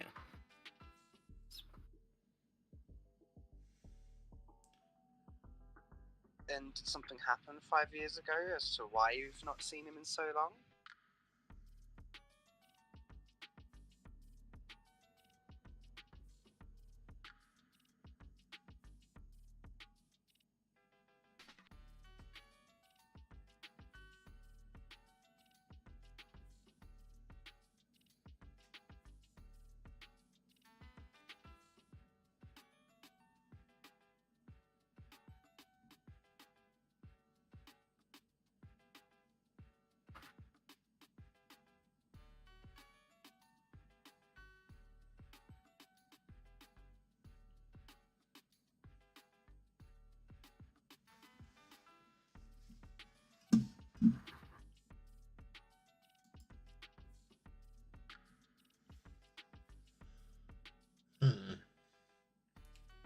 Was it I'll miss you and I hope I see you again letter, or I hope you die in a ditch on your own kind of letter? Because those are quite important contexts we need in this situation.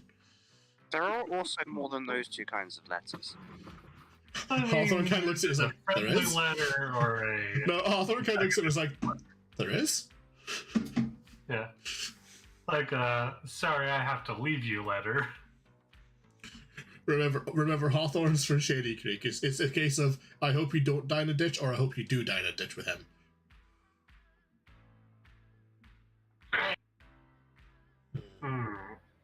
Okay, and that's still I understand you've not seen him for a while, but I don't understand why. Like, there must be more, like, a reason why you're hesitant to see him. It can't just be that it's been a long time. Surely, like... You're not scared he'll force you to go home, are you? Hey, but there's got to be more to this. Then you don't go back. Simple as that. And do you think he'd try to take you back home? Gotcha. You can try. Even though he's on this wild quest being known under a very famous name, that he'll give it all up to take you back? Okay. Curious. Well, I guess first, we're not going to let that happen. Absolutely.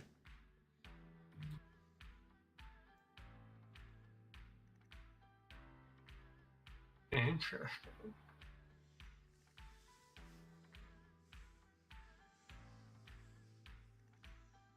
So, just as a reminder, the Dragon Sword, there was how many of them again? Including the scoundrel, there's 5. So there's 4 other besides the scoundrel. I can give you a recap of them if you'd like. No, There was a halfling. There was the Genasi. Iron The thing Bolt here guy. is we're outnumbered if it comes to that, which is kind of terrifying.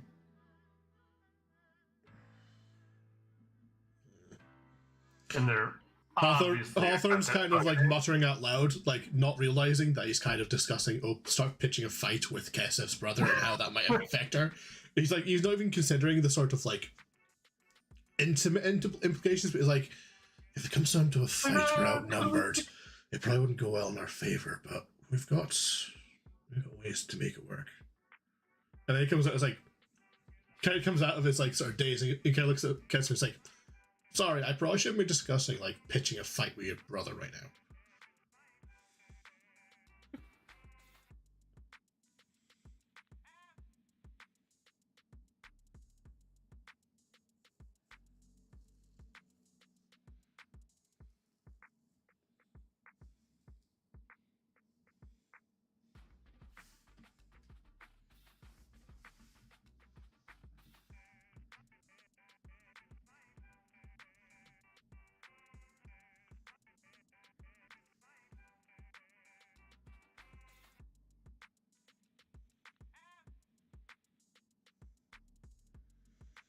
I mean, if we can't talk our way through it... I mean, he's no Remoraz. Well, I think we'll do fine. Well, Coda just looks at the rest and been like, we've got a way to escape. Trust me.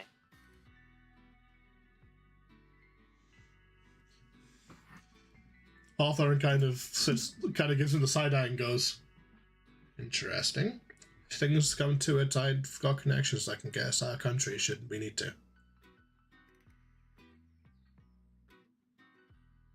We'll see if we can talk our way through it. If not, well, I don't think we'd need to fight, but if we don't want to, there's other ways.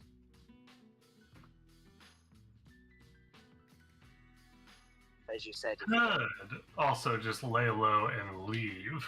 Yeah, but as you Once said, all the business is done. might be risky to slight a group like them by not showing. Hmm.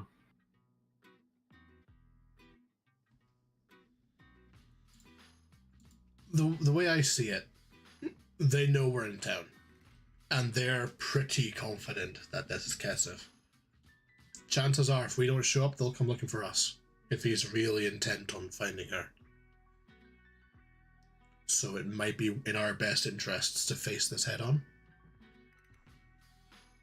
At least we know where and when we're getting into this. Exactly. The last thing we want is them catching us unawares. True. I kind of look and say, don't apologize. It's not your fault. Absolutely not. Your family. We'll figure this out. I kind of sit back and think for a minute and says,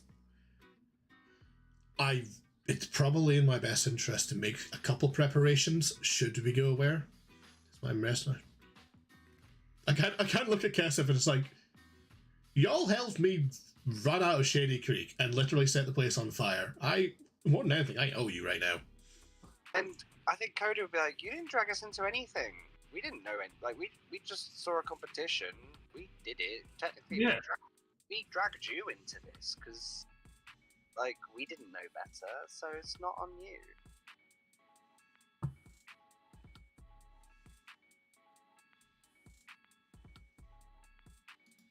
Also, then look at Hawthorne and be like, we've dealt with worse. I kind of look at him and like, yes, I'm aware that Shady Creek was an absolute mess. I think this will go better. And he kind of looks at Coda and it's like, you don't have to give me the details on your escape plan, but it might be helpful to know the location we end up outside of the city if we have to escape, so that I can get in contact with people. So he sort of makes it clear, just being like, oh, that I can't help with, but I'm saying if the situation goes south in there, you'll know when to run. Well, here's the Okay. sound of flutes. I kind of nod, give them nods, like, okay, in that case, I might need to make some preparations in case we need to run. Which I can probably do on our way back to the stadium, or right now if we're doing this. But my theory is they've played their hand. They kind of backed us into a little bit of a corner here, which they probably assume has put us in a back foot, which it kind of has a little bit, but gives them the advantage in some ways. So it's probably best for us to make our preparations soon rather than later. Yeah.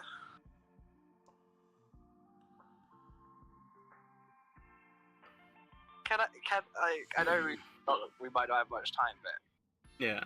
go to Sizzles. You want to go back to Sizzles? I will say, yeah. I mean, if you'd like, what's the plan? Well, my plan, if I would want to, but just because it's come up this session, I'd like to try to gain the flute. For God's sake.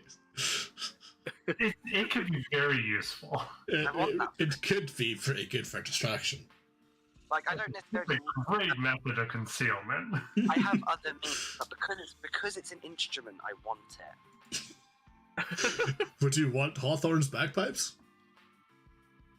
No, I want that flute. Yeah. Exactly. I Like, mean, yeah. Is that what you guys would like to do? Well, are there? What do we want to do? Like, what's the plan? What's the play? Full plan. Hit me with it. Well, to say what my plan is, like, if I don't have the flute, then I don't have the flute, and like I can wait. But the idea was simply being like, right, if we decide no, we want to get out of here, then I was going to cast darkness, so that then we can just sort of make sure that we're near an exit. Then I'll cast darkness, and then we just get our asses out of there. My main plan is, before heading to the stadium, I need to get in touch with some contacts and essentially arrange an escort out of country. Similar to what Hawthorne went through the first time. Yeah. Does anyone else have anything they'd like to prepare ahead of time?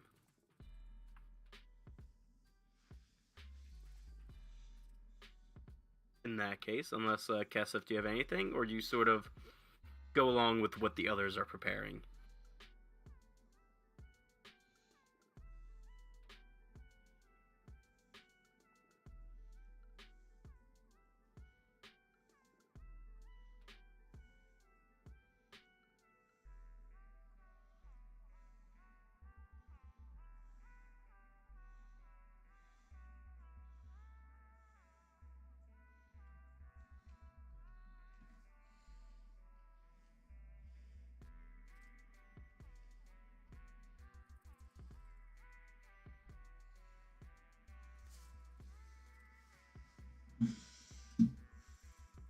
Alright, well, go along with the others. I mean, I'll say, Hawthorne, you can definitely reach out, and start, like, get the few initial contacts in now. It's possible. It's a very, iffy, even with your contacts, because you're new in the city still, it hasn't been much time, but you know how to make signs, where to put the signs, where to make initial contact, but especially if you're sort of heading back to the stadium, even with a diversion to Sizzle Shop, you can get the wheels rolling on that, at least. Yeah. And I'll say, we'll do this quick as well, Coda. You can get Sizzle Shop, give me a D100 roll real quick, see how quick this will be. 46. Okay, this time you get back to Sizzle Shop. The entire outside of it is covered in a bright pink bubble. And you cannot get through the bubble, no matter how hard you try. Damn. Huh. Yeah. Brings Tiny Hut to a whole new level. Unfortunately, like, you try and knock on it, bang on it, there's no like reaction from the inside. Unfortunately, there's something going on in there, and you cannot get access to Sizzle Shop at the moment. Well, okay then. All right. I guess it's a head to the stadium kind of deal then. You guys head to the stadium. Yep. Alright, if there's nothing else then. You guys return to the stadium maybe like 30 minutes after. You were just there, the same gnome is behind the counter. Before we head in, Yeah? Code, use a cantrip cast message, just send a quick, psychic message to, oh, we said you were ill. Pretend to be a little bit ill. just make he's on the same page with that. Because Just imagining it, just the one word second message of sick, and to be like, what? What's cool? Like, I mean, Kesef, just give me a flat charisma check.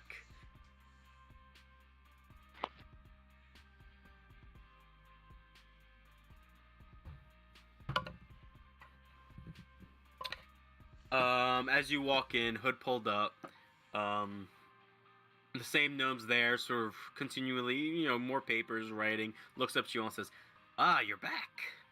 Looks over at Kesef and it says, "And you're all here this time."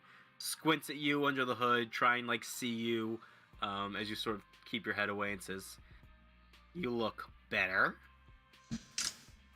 Anyway, the Dragon's Horde is still in the anteroom. They'll meet you there. He sort of, you know the way, and gestures you down the hallway. Okay. You guys just walk. oh yeah, Yeah. Mm-hmm. You guys go down the hallway that you've gone down before. And it opens into that sort of little reception area that leads out into the arena. You see there's a nice spread of food and drinks once more. And you notice the members of the Dragon's Horde. Except they are all standing, the 4 of them that you can see. They're each lined up on one side of the doors to the arena. 2 on each side of the open doors. And out of those doors, you can see standing in the middle of the arena, facing away from you, that sort of jacket with sleeves, just behind him. Hands seem to be resting on his blade and book at his belt. The Silver Scoundrel is in the center of the arena, a fair distance away. As you all enter, all 4 of the heads turn towards you, and including all 5, counting the steel bull as well. They all stare at you, and the Minotaur with the armor and with the bull next to him looks at you and says, "He's waiting for you." It sort of gestures his head towards the arena. And they all just silently stare and look at you all. Alright then. Nice. You, I guess just sheepishly almost walk through, yeah, nice to meet you. Hello. They don't respond as you sort of walk past them.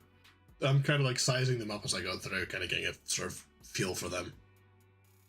Yeah, give me an insight check. Why is always insight?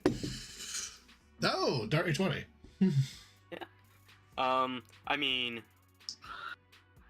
these are people who know what they're doing. They stand easily, they stand ready. They are experts at what they wear, the weapons they hold. Just even looking, you see, it looks like each one of them probably has multiple magical items on them. And they just watch you as you do you all enter the arena? Possibly. I wander in with Coda, yeah, at least. Yeah. What about Kesef and Tartarus? Do you guys enter the arena as well? I mean, I think we kind of have to. I kind of glance back and sort of go, Tartarus, do you take the back of the group? You stick to the back. Do what? Just, I'd say stick behind Brooke, just in case the other 4 follow us in, so there's someone between Gotcha. them and her. Yeah. And you all enter. As you sort of enter and walk forwards, the door is shut behind you. As you sort of turn and see the the Water Ganassi and the Minotaur shutting the arena doors. Pretty Just sus. And yeah, I mean, now you're just sort of standing out there in the arena. The Silver Scoundrel has not turned to look at you. Would any of you like to do anything? Make the first move at all? I kind of Just take sort of- us. Oh, I was gonna say, Coda speaks out and goes, "This is a weird way to get 1,000 gold." I kind of look at it, it was like, that's how you break the ice. I mean, it's a valid point. Yes, but that's completely besides the point. It's like, kind of just sigh and sort of raise my hand. It's like, so how can we help you? There's just silence for a moment. And he sort of starts to turn slowly. And you see stern expression on his face. Eyes move over each of you without stopping. And one hand on the rapier at his side. The other hand is resting on the book in the holster. And I mean, Kasif, how are you right now? Are you eyes down, eyes up? I think What do you seeing, look like right now? just on the side as well, just seeing that as well. Hawthorne's hands kind of take a similar stance. He's got one hand resting on the scabbard on his chest where his dagger is. Another one kind of goes down to his side where his book is as well. Mm.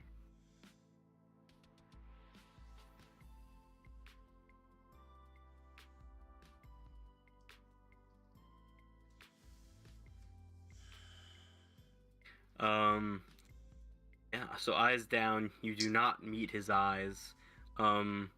Even with the sort of tensing Hawthorne, his eyes he's completely disregarded you, not looking at you, looking in Kesef's direction, and all you hear is a, "Hello, sister." And that's where we're ending tonight's session. God damn it. Yay. Called it. Oh, well. Yeah. Had to get to this point. I wanted Yeah. it before. It's like waiting on every story beat for it to happen. Yeah. Oh, well. Shit. It happened, I guess. And yeah, that's where we'll pick up in a couple weeks, as I'll be away next week. But yeah. Indeed. Right, it would have been good if they didn't know yet, and they found out when he said "hello, sister." Yeah, But it works. But yeah, that is the end of tonight's session. A little longer, but I wanted to get to this point. But I hope you guys had fun. Yeah, got a lot done. Yeah. Exactly. That was good fun, actually. Quite enjoyed that. Yeah. But yeah. Anyways. Right, well, I'm going to really quickly just wrap up stream. There's no one there. Sounds good. So I'm just going to go ahead and just do this real quick. Yeah, well, I'll be back in a second. That's all. Nice stream. Bye. Right, well, that is 2 years of the Highlander campaign, ramping up to a pretty exciting encounter with Kesef's brother. As we said, we won't be back for a couple of weeks, while a couple of us are away on holiday. But yeah, we'll be back soon. Anyways, I hope you all have a good time, hope you all enjoyed watching, and I hope to see you next time. Peace out.